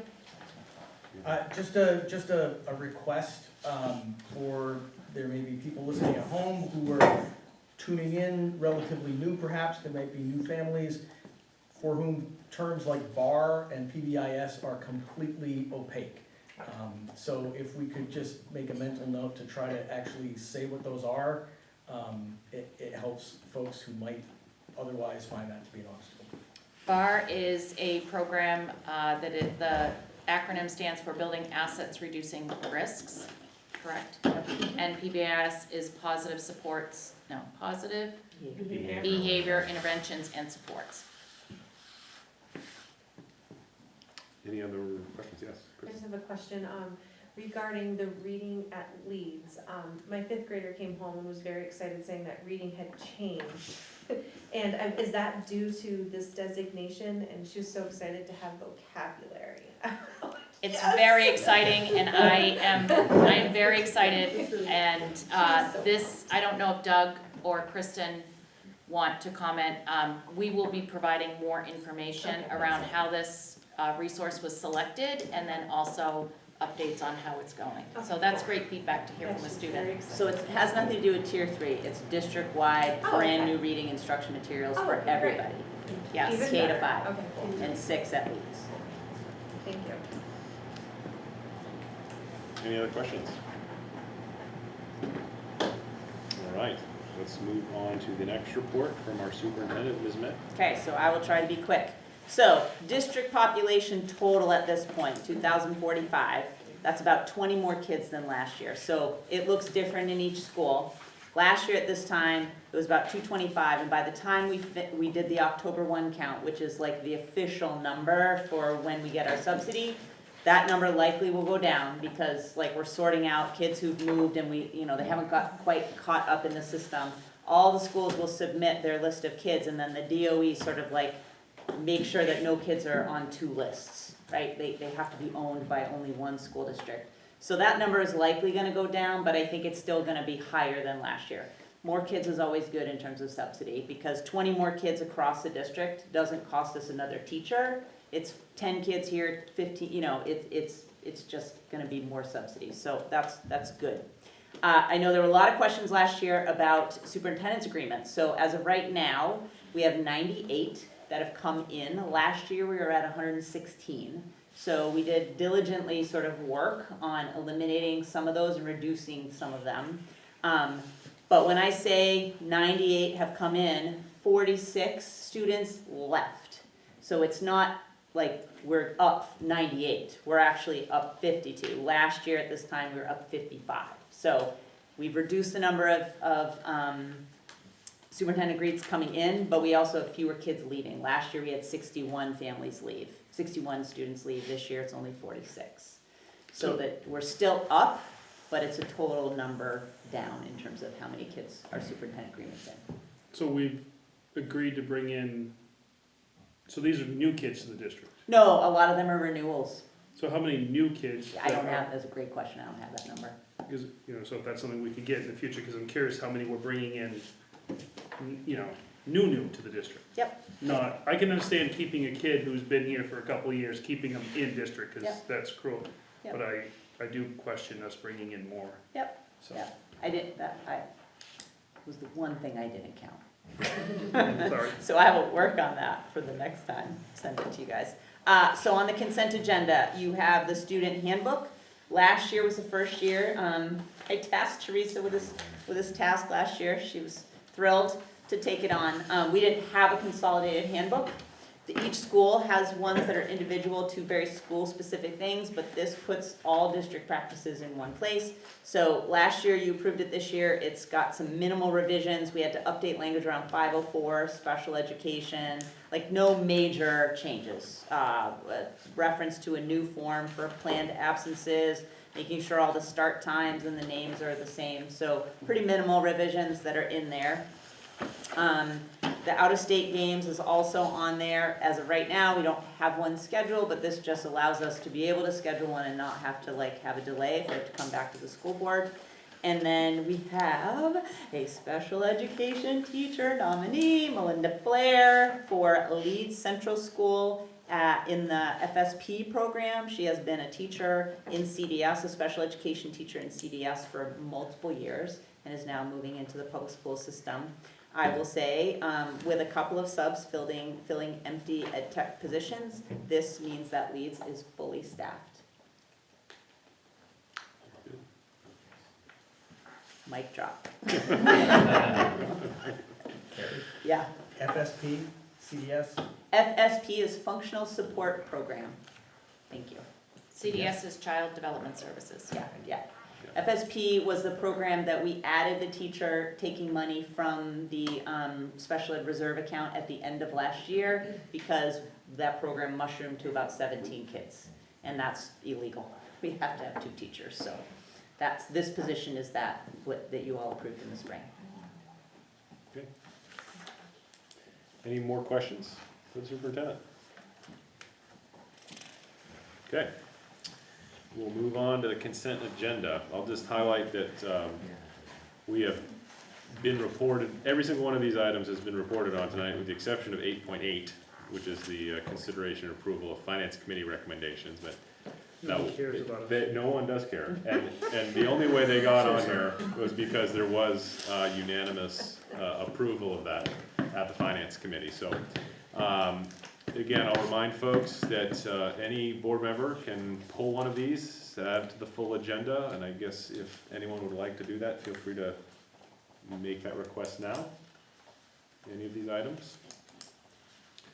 Not seeing that, I'll move to approve the consent agenda, specifically item 8.1, consideration and action to approve out-of-state games for all sports at Levitt Area High School. Item 8.2, the appointment of the Patience Norman for Teacher Excellence Committee. 8.3, the approval of the district student handbook. Item 8.4, the first reading and acknowledgement of revised policy DJ, bidding purchase requirements and regulations DJR, Federal Procurement Manual. The first reading and acknowledgement of policy EEA, student transportation services. The first reading and acknowledgement of revised policy JICC, student conduct on buses. Item 8.7, the approval of Androscoggin Bank Municipal Lease Purchase Proposal Financing for district vehicles for the Transportation Department. Item 8.8, the consideration and approval of Finance Committee recommendation of May and June operating expenditure reports. Item 8.9, specifically 8.9.1, the lead central school special education teacher for the functional support program. So anyone want to second that motion? Kyle? All those in favor of approving the consent agenda? That is unanimous. Now we'll move on to old business. In item 9.1, the first one is I'll entertain a motion to charge the Finance Committee with the following purpose and responsibility as recommended by the Finance Committee: to review financial matters before the board in accordance with Maine Statute MRS Title 20A 1001. This includes the review of income and expenditures, insurance, and employee benefits. The committee is also authorized to sign warrants as well as to discuss general financial issues with the administration.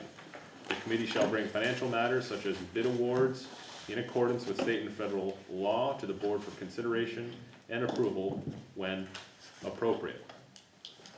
Anyone want to make that motion? Crystal. Seconded by Kyle. Open it up for discussion. And perhaps I might pitch it over to you, Ashley. There was an amendment to language from what we had originally talked about last meeting. I don't know if you want to highlight that. So we added the last sentence after discussing this at our workshop or policy committee, as well as, I think it was just policy committee, said they'd bring forward all policies to be reviewed by the board, and we thought it was important that really all the charges bring forward matters to the board when it's appropriate. Finance is a little different, because not everything that finance does come to the board for review or for a vote, but we know bids certainly do, and we wanted to add that in there. Thank you. And let me ask another question here. Did the Finance Committee make a recommendation to approve this language? We did. Okay. Unanimously? We did. Even better. So anyone else have thoughts or questions around this language as a charge for the Finance Committee? Seeing none, I guess we can move this to a vote. All those in favor of approving the motion? It appears unanimous. Finance Committee is charged. Very good. Item 9.2.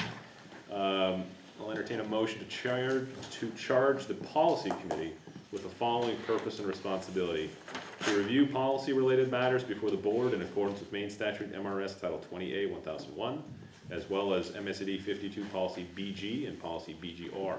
This includes the research of timely topics, the review of existing policies on a regular basis, drafting proposals for new or amended policies, and the recommendation to eliminate existing policies.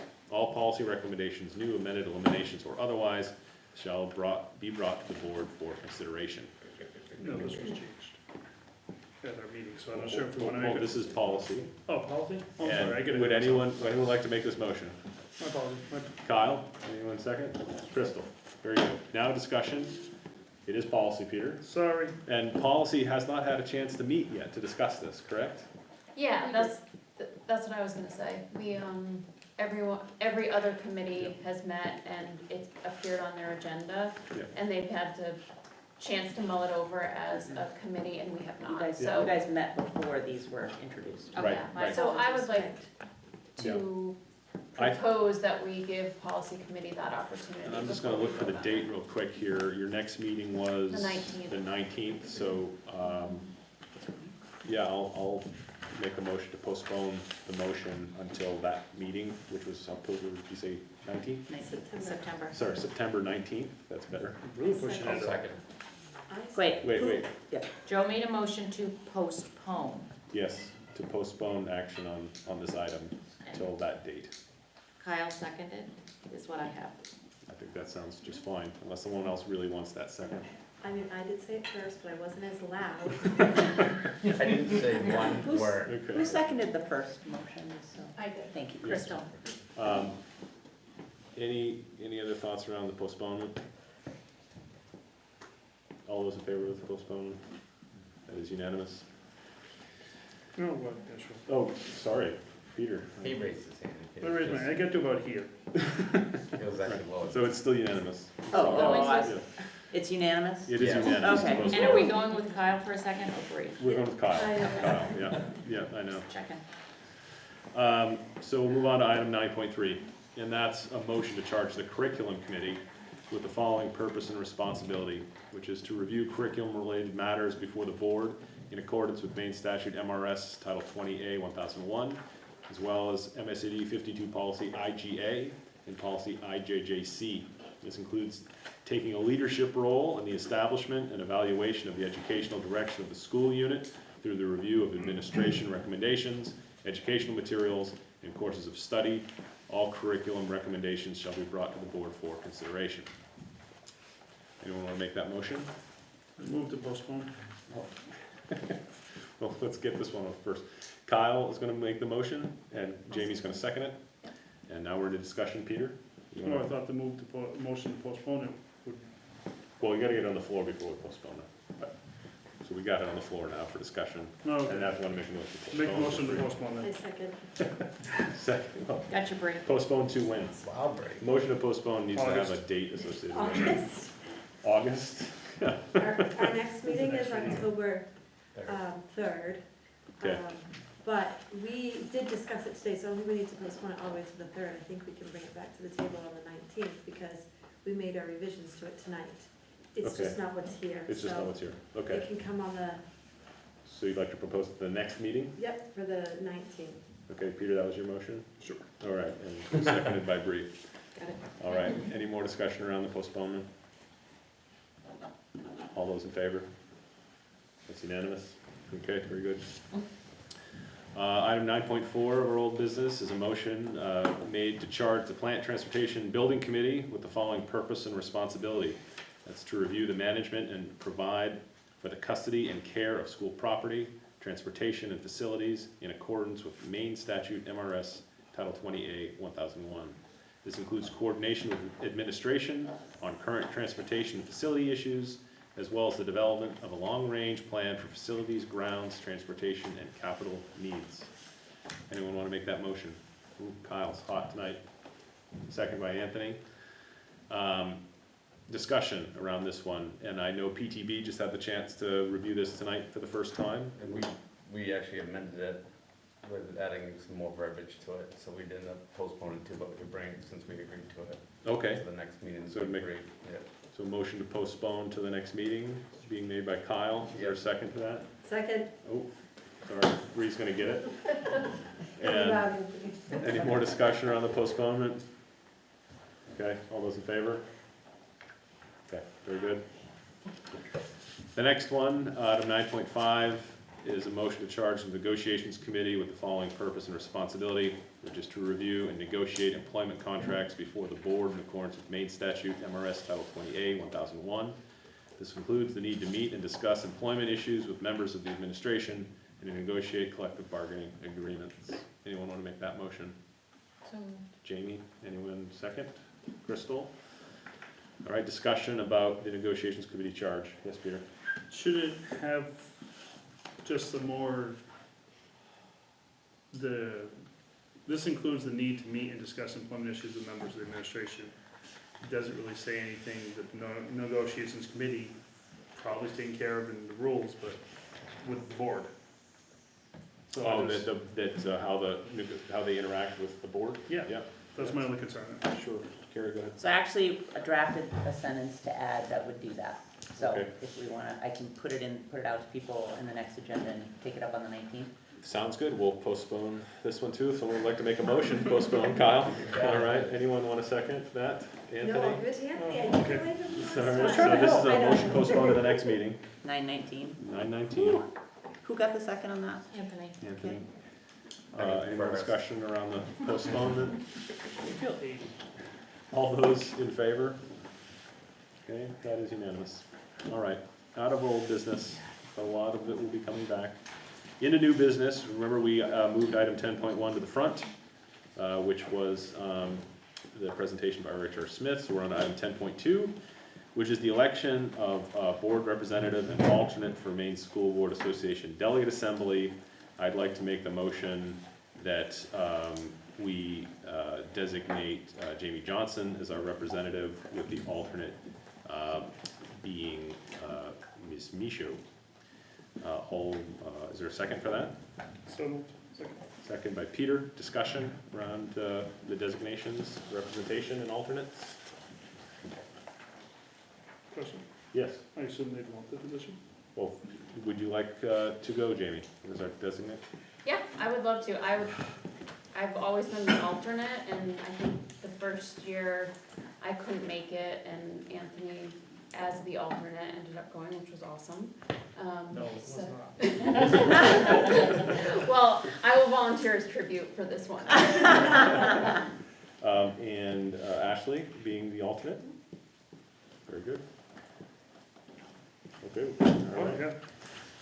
Any Just other felt the need to be asked. discussion around this? Okay, all those in favor? It's unanimous. So, that will bring us to item 10.3, which is a presentation on the curriculum development by Assistant Superintendent Teresa Gillis. Okay, so, see how I do with my paper passing.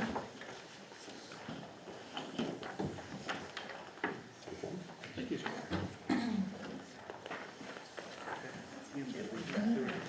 Are we going behind the Did I scenes? put that exact on that side? No, I don't think, you're not, no, I will be doing that, No, but we're not going back Very there. good. For Don't old suggest. school paper for this I like presentation. old school. You can Deb, if he needs one. He's probably good. I haven't committed to memory. So try proud, hard. so proud. We have extras. Yeah, I think, so, on the front side, which says curriculum update 9.5, on the left side, this is a list of the content areas which have associated Maine learning results to go with them.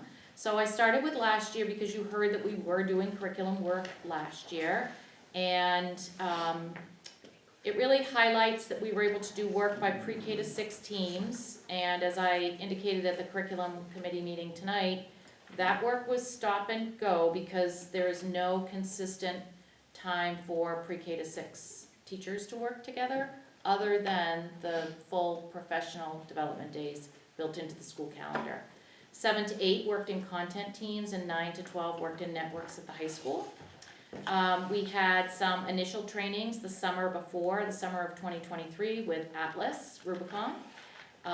We did do some vertical teaming work during full district PD days. We were particularly at the middle school, high school, and we included grade 6 in some of that work.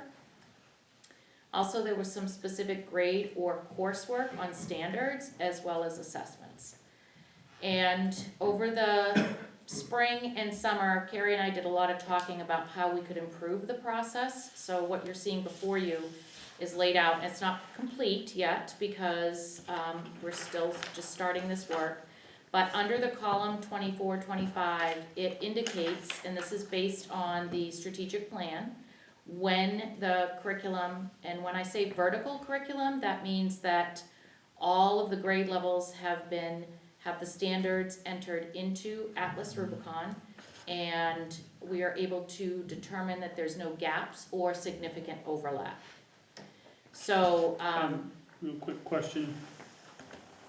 Can you enlighten us again exactly what is the Atlas Rubicon? it's like a closet for curriculum, it keeps everything highly organized.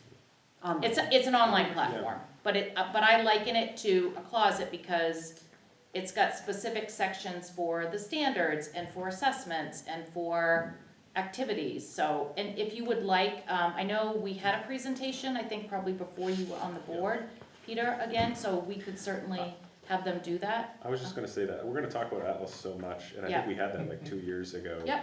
It might make sense to have that revised. Yep, I can refreshed. certainly work Yeah. on that.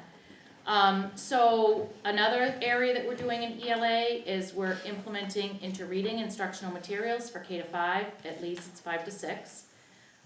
In math, we are beginning our pre-K to 12 curriculum work, and by beginning, I say in a more consolidated and organized, in my opinion, manner, and review of instructional materials. So this fall, as of today, I have teachers, administrators, and instructional coaches who will work through a process with me to select some instructional materials for K to 8, which is super exciting to include the middle school, because right now they do not have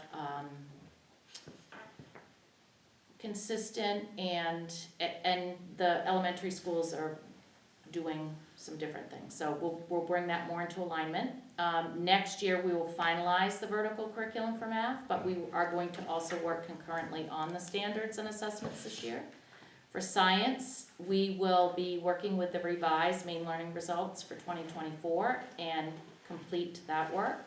Social studies, even though it indicates in our strategic plan that they will be done this year, the main learning results are being updated and there's a pause on that work, so we're going to wait to focus on some of the other areas. Health and PE, we will be finalizing and completing the vertical curriculum for pre-K to 12, and I actually have my first curriculum work day on September 16th with that group, so I'll be able to bring updates from that. VPA, we're scheduled to meet on October 11th. Foreign language and career explorations will Visual be. performing arts. Thank you. Oh, sorry, I'm sorry. What was it? Health and Visual and performing arts. Visual and performing arts, and health and physical education. And then foreign language and career explorations will be something that we'll do next year.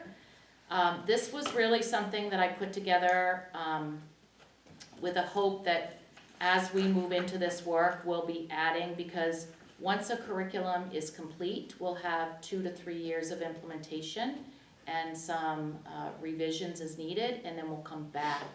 And I hope to align us more closely with the revisions of the main learning results, because that will make more sense. On the back side, it talks a little bit, what I've outlined here is the different teams that we're going to have to do some of this work, and who will be on those teams. So I'll just go through. The curriculum leadership team is already in place. It's comprised of all the network leaders at the high school, the content leaders at the middle school, the grade level leaders who represent the 4 elementary schools, school principals, instructional coaches, and me. What we're doing now is breaking out some of this work to have a committee that will be focused on the standards review and writing, and that will involve a network leader from the high school, content leader from the middle school. We'll have 1 grade level leader representing pre-K to 2, 1 representing 3 to 6. We'll have instructional coaches, 2, assistant superintendents, that's me, and then 3 to 7 teachers depending on the content and the varied grade levels. For example, when I meet with the health and PE teachers, we have 1 representing the high school, 1 the middle school, and 1 the elementary school. Because of that content, we feel that with 3 we can cover that. We also will have. Real quick, what do the stars mean? You know, I don't know. I think I have a key on another sheet, but I don't really know. I would disregard them for now.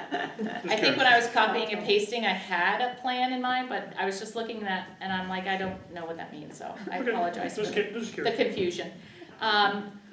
And then down below, each of the two that I've already talked about, the curriculum leadership team and the standards review, you can see like what they'll do. And I did use acronyms because that's what we work with. So to review the MLRs, those are main learning results. The MELDs are the main early learning development standards for pre-K. And we will be including those in our work as well. The instructional resources selection team, I will make sure that I outline the process we used last spring to select into reading. And then I'm getting ready to meet with the math group that will be working this fall. We don't have a high school, we don't have the network leader, but we have a high school teacher, middle school teacher. I haven't committed them all to memory yet, so I'll update you more on that. We actually have all the instructional coaches, 2 administrators, maybe more, they all want to be part of that. And then we have some teachers so that all schools are represented when we select and make recommendations for the math K-8. And then finally, the assessment review team will be looking at the assessments. What we have in process right now is that teachers have worked and they have an assessment, but we haven't had a group really review the assessment to make sure it meets specific criteria. And I met earlier today with our support team from Atlas, and they will be working with us to do some training around that in the near future. So each of those roles and responsibilities are listed down there. One big change this year is that the majority of this work will be done with release time during the school day. And I'm trying to work really closely with the principals. I called Evan and Jana when we were talking for visual and performing arts. They all want to be part of the standards work. And because it's such a small department, it makes sense. But I didn't want to pull all of them from schools on a school day. So we're going to use the first full workshop day, and I will work with them for the day. So we're using a combination, and the dates are changing, and who's working when is in flux a little bit too, but it will be a combination of release time in district, so we will need to get substitutes for that, and then also our full workshop days. So that's what I thought I would give you as an overview. I don't know if anybody has any other questions. I don't see any. Thank you, Teresa, very much. All right, we'll now move on to a presentation by the superintendent on our district behavior data. This was, if you recall, something we were trying to squeeze in at the end of last year. That got bumped a few times because of some of the policy discussions we were having, but here we are now. Take it away. So I will be brief. This, if you recall, when we reviewed an update to the strategic plan, I shared with you the improvements we've seen in suspension rates, like fewer kids suspended, and in particular fewer students with IEPs being suspended. So this breaks it down a little bit more and actually provides some example of the Swiss data. So it's just going to be school by school. So this is leads. This chart comes from what Doug was talking about, and Kristen also can share. The Swiss, like the computer program we use to log behavior incidences, so they can get a report that provides this kind of data. In this case, the reports I asked them for was to compare the prior year to this year. So what you can see in green is from 22-23, blue is 23-24. And this is, I think this is this report majors? Yes. Majors only, not minors. So, one, Peter, you're very good at noticing the scale. So this scale is going to be a little bit different than the other schools. Leeds had many more behavior incidences than the other schools. The green makes it look like there were fewer behavior instances in 22-23. What I can tell you with 100% confidence is that PBIS was not being fully implemented and the data was not being fully put into the system. Because there's just no way, based on what I know of what was going on in school, and I know families whose children were there. So I think this is not a fair comparison for this school, right? So the good news is you can see, right around October is when we made a transition in leadership and things were on fire, but you can see a decrease as the year goes. And I really do anticipate that that's gonna continue to be that scale will probably start to look much more comparative to the other schools, just in terms of incidences that are logged in each month. So, you notice the scale changes. This is green, this is 4 per day now, like out of a scale of 4. And you can see last year was an improvement on the year before in every single month. So what's interesting to me is that the height goes up, like just the months in each school is a little bit different when the month sort of gets spicy. If you go back to Leeds, like it's on fire in the fall and things start to calm down a little bit, things go in a little bit different direction here. But as Doug described, what the teachers will do in those committees when they're functioning properly, which they are, they will look at that data and say, all right, where were most of these write-ups? They were at recess. We have to do something different at recess. So it's about dealing with each individual student, but then it's also about dealing with where those things are happening and why those things are happening so that they can get ahead of it and start to be preventative. So lots of improvement there. We added a new assistant principal at Green, and Doug and Megan work very well as a team. So they saw some improvements there as well. This one is TES.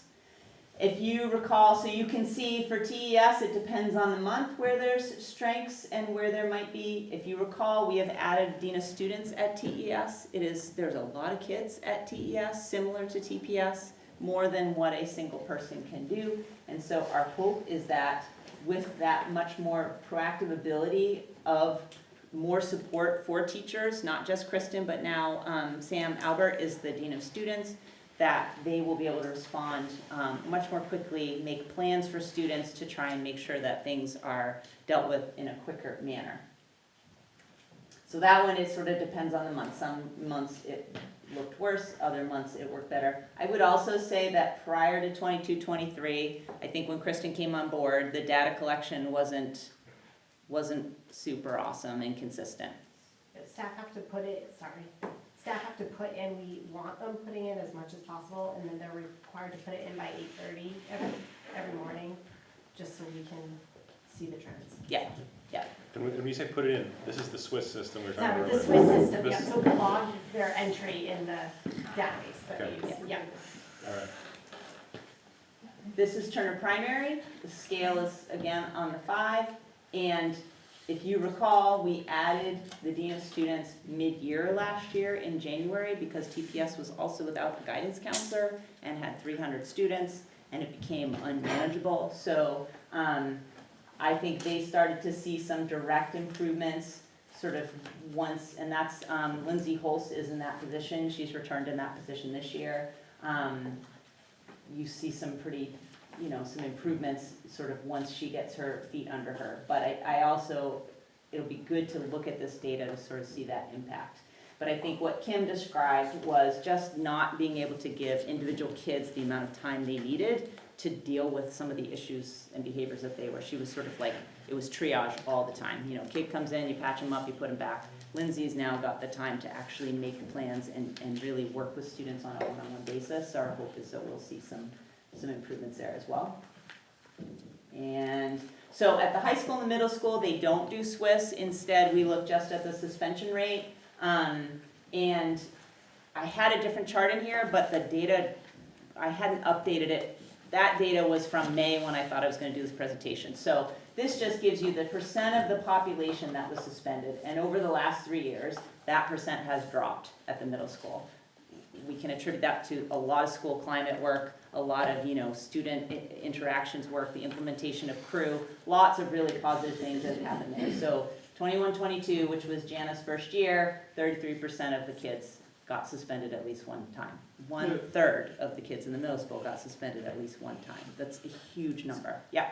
Is that suspensions related to the population, or is that? 30% of the student population. So what I'm asking is if you've got a repeat offender, somebody who's been suspended 3 times. Correct. Yep. So it's not unique students. No, I think it is unique students. Yes, it is unique. So it really is 33%. It really is 33% of students. Okay, thank you. Yes. Yep. So, in 3 years, that's dropped significantly, yeah. Okay. Still 1 in 5. Yep, still a lot, yep. What I don't have and just didn't have a chance to break down is if, like, how many of those are just one and done, right? A student, like, they never came back, like that 19%, but did any of those kids end up getting suspended more than one time?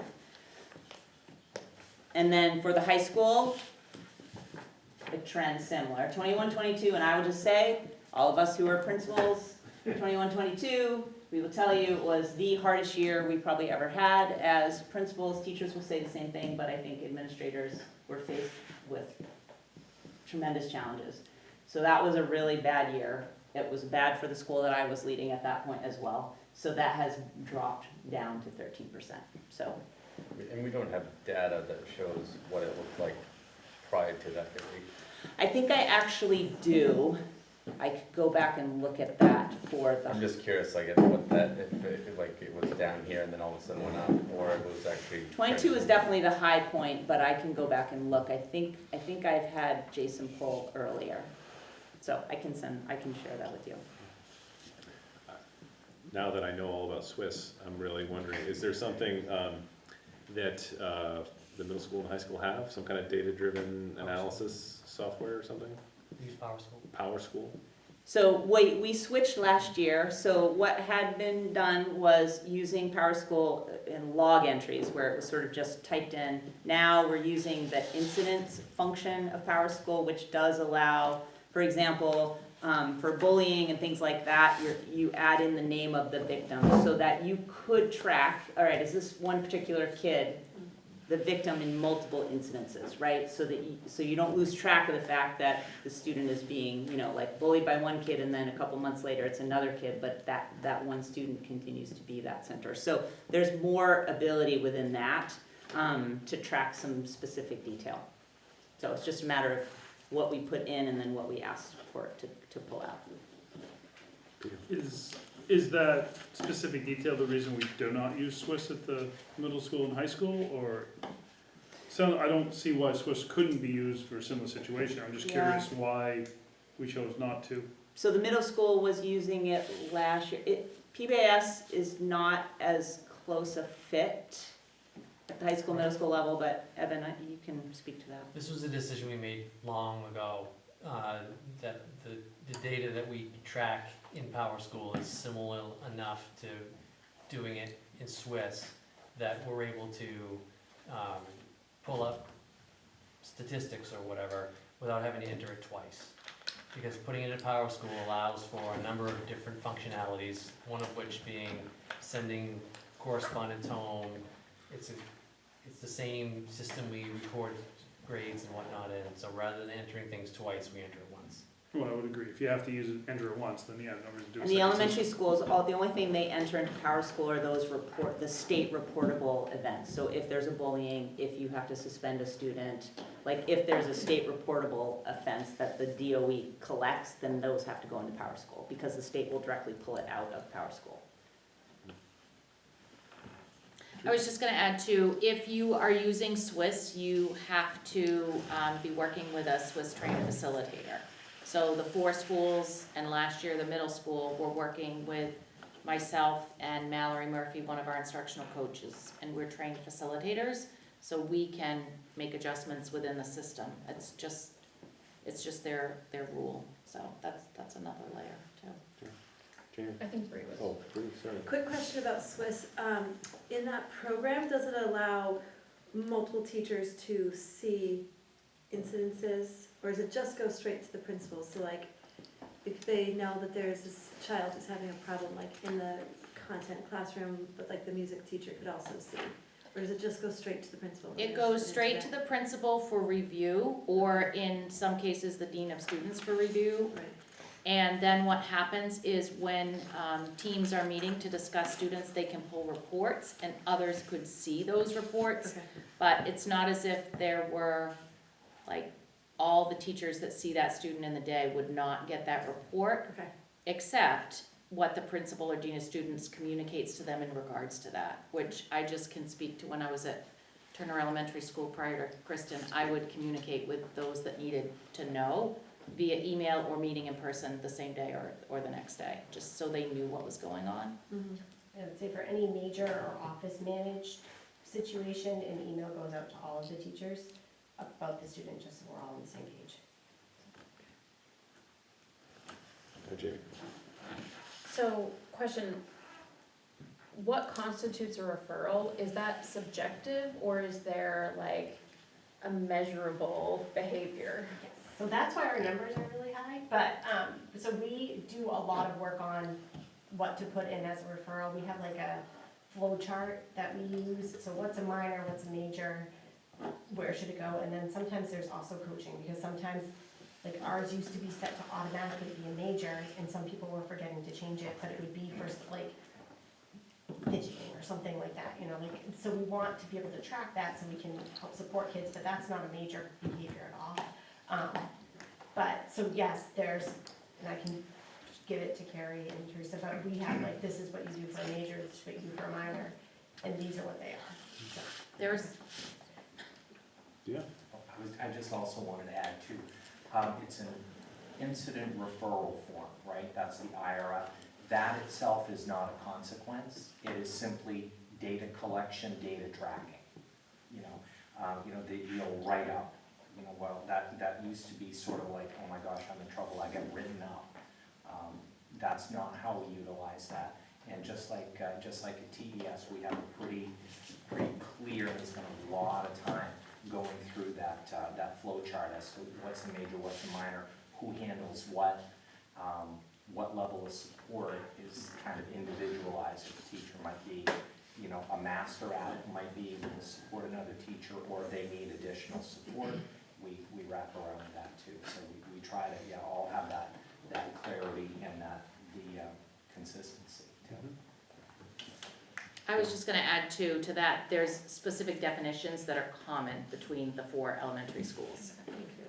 So I think when we were, originally, this was on the agenda and we were discussing it, kind of the hot topic amongst the community and parental concerns we were hearing were classroom evacuations. And so I'm assuming that even though there are reasons for classroom evacuations that might not lead to discipline, that would be accounted for in this data. That would constitute a referral, a reportable. Yep, and for us, because it's very tricky, because usually it's a student with a special plan.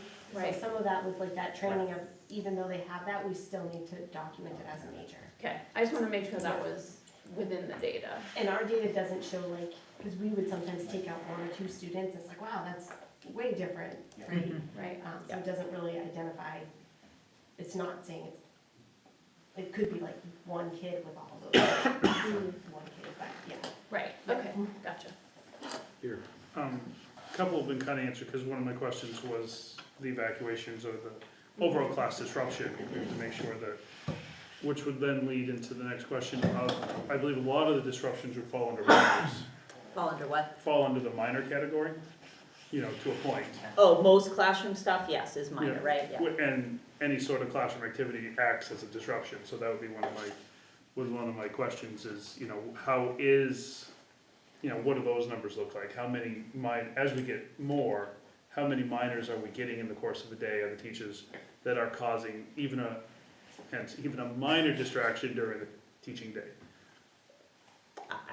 I'm not asking for an answer right now, but I'm saying that's one of my questions going forward, would be that. And then I have a little bit of concern that all 4 schools aren't using the exact same definition flowchart. Some of the answers, some of them are the same, you were told, but I don't believe, from what I'm hearing, it's not exactly the same.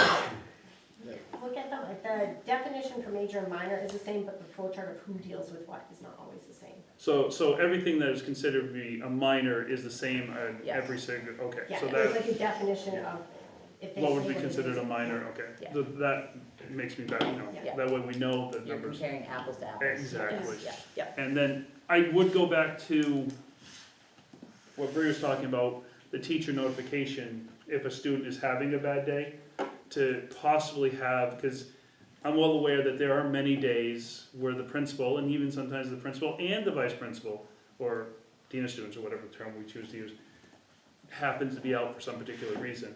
And if a student is having that particular day, I'm curious if there is a method, or if we can't legally, to let the teachers know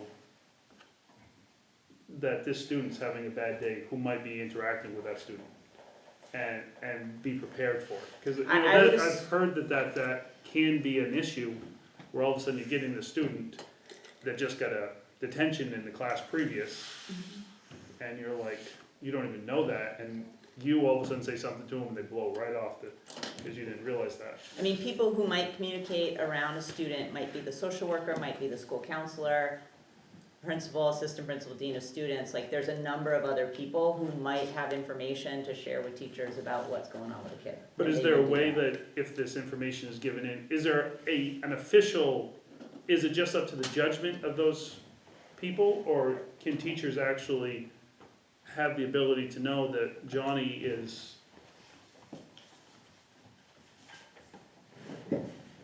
there a way just that teachers can know that Johnny's having a bad day? Or Johnny's having a consistent period of bad days, and maybe we need to handle them a little bit differently? That would be the communication amongst the staff and making sure that they've got a plan in place. I mean, there's no, like, that's what happens. You guys team up on a kid, when all of a sudden you see a bunch of write-ups, you're like, whoa, what's going on? And then there's a reboot. Yeah, correct. Particularly teams, grade levels that team communicate, I won't say constantly, but pretty darn near, because anytime they're doing a rotation and they're covering each other's classes, when they're supervising out in the hallway, it's gonna be, quick communication about, keep an eye here, give some support there, this seems to be going well.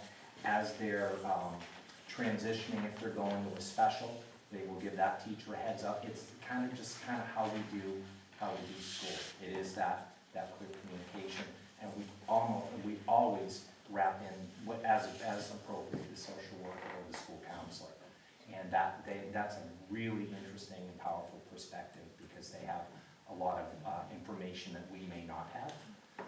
As needed, we also pull in the school nurse. We're doing a variety of check-ins. Yeah, so it really is, it's pretty robust. So. With this and with the support, I guess that would lead to what would be my final question, is dealing with these circumstances, and now that I believe, I'm not 100% sure, I believe we have either a principal or a dean of students in most every school at this point, right? The only school that doesn't have two people as leads, Okay. just because of size. So do we make an effort to make sure that at least one of them is in the school at all times? Yeah, it's, yes. So like if one, Yes. okay, you 100%. all smile, but I do know that there are times when I'm sure, so like, for example, if there is a admin meeting and the dean of students calls out sick, does that principal then not go to the admin meeting? Sometimes it depends on what's going on. Well, because one of my concerns is to make sure that the teachers of the school have that administrator Yeah. and just not the office staff. Yeah. And I just, that would be one of my Yep. concerns to make sure is happening. Yep. Especially now that we have the two of them. 100%. Stop after this, but last year when I didn't have someone there, we had a whole process, and I went to like 1.5 conferences, because one of them I didn't get there because of behaviors, but on the other one I was on the phone with the school the whole time, so it was not a great conference for me, but so it was like 1.5 days that I was missing. But we had this robust plan that was like, if I'm not here, this is who you go to, this is who you call, this is what you do. We would utilize middle school and TPS as other administrators that were around. So there was always like these supports in place, and we have something similar for this year if there's something, like if I'm not in, obviously Sam is our go-to, and then what we do from there. So as long as the teachers have that ability to move that, and so they can continue with their kids, Yes, and not have to worry about having their students still in the classroom because there's nowhere. Right, yeah, and it's important to have that like tiered approach, because just with all the needs, and then when a kid is in crisis, it's like the teacher's in crisis, because you've got all these other things to go to. Anthony? I don't have the charts in front of me, so I'm going from my memory, but it seemed to me that at least at a couple of the schools, there seemed to be a year-to-year consistency with month and behavior. But weirdly, and I can't, I don't have them in front of me, but I don't think that they were the same from school to school. But is there any, I mean, and we only have 2 data points, right? This is only 2 academic years to look at, but is that a question that people are, or a factor that is being looked at in terms of like, why is it that, what's up with October, or whatever?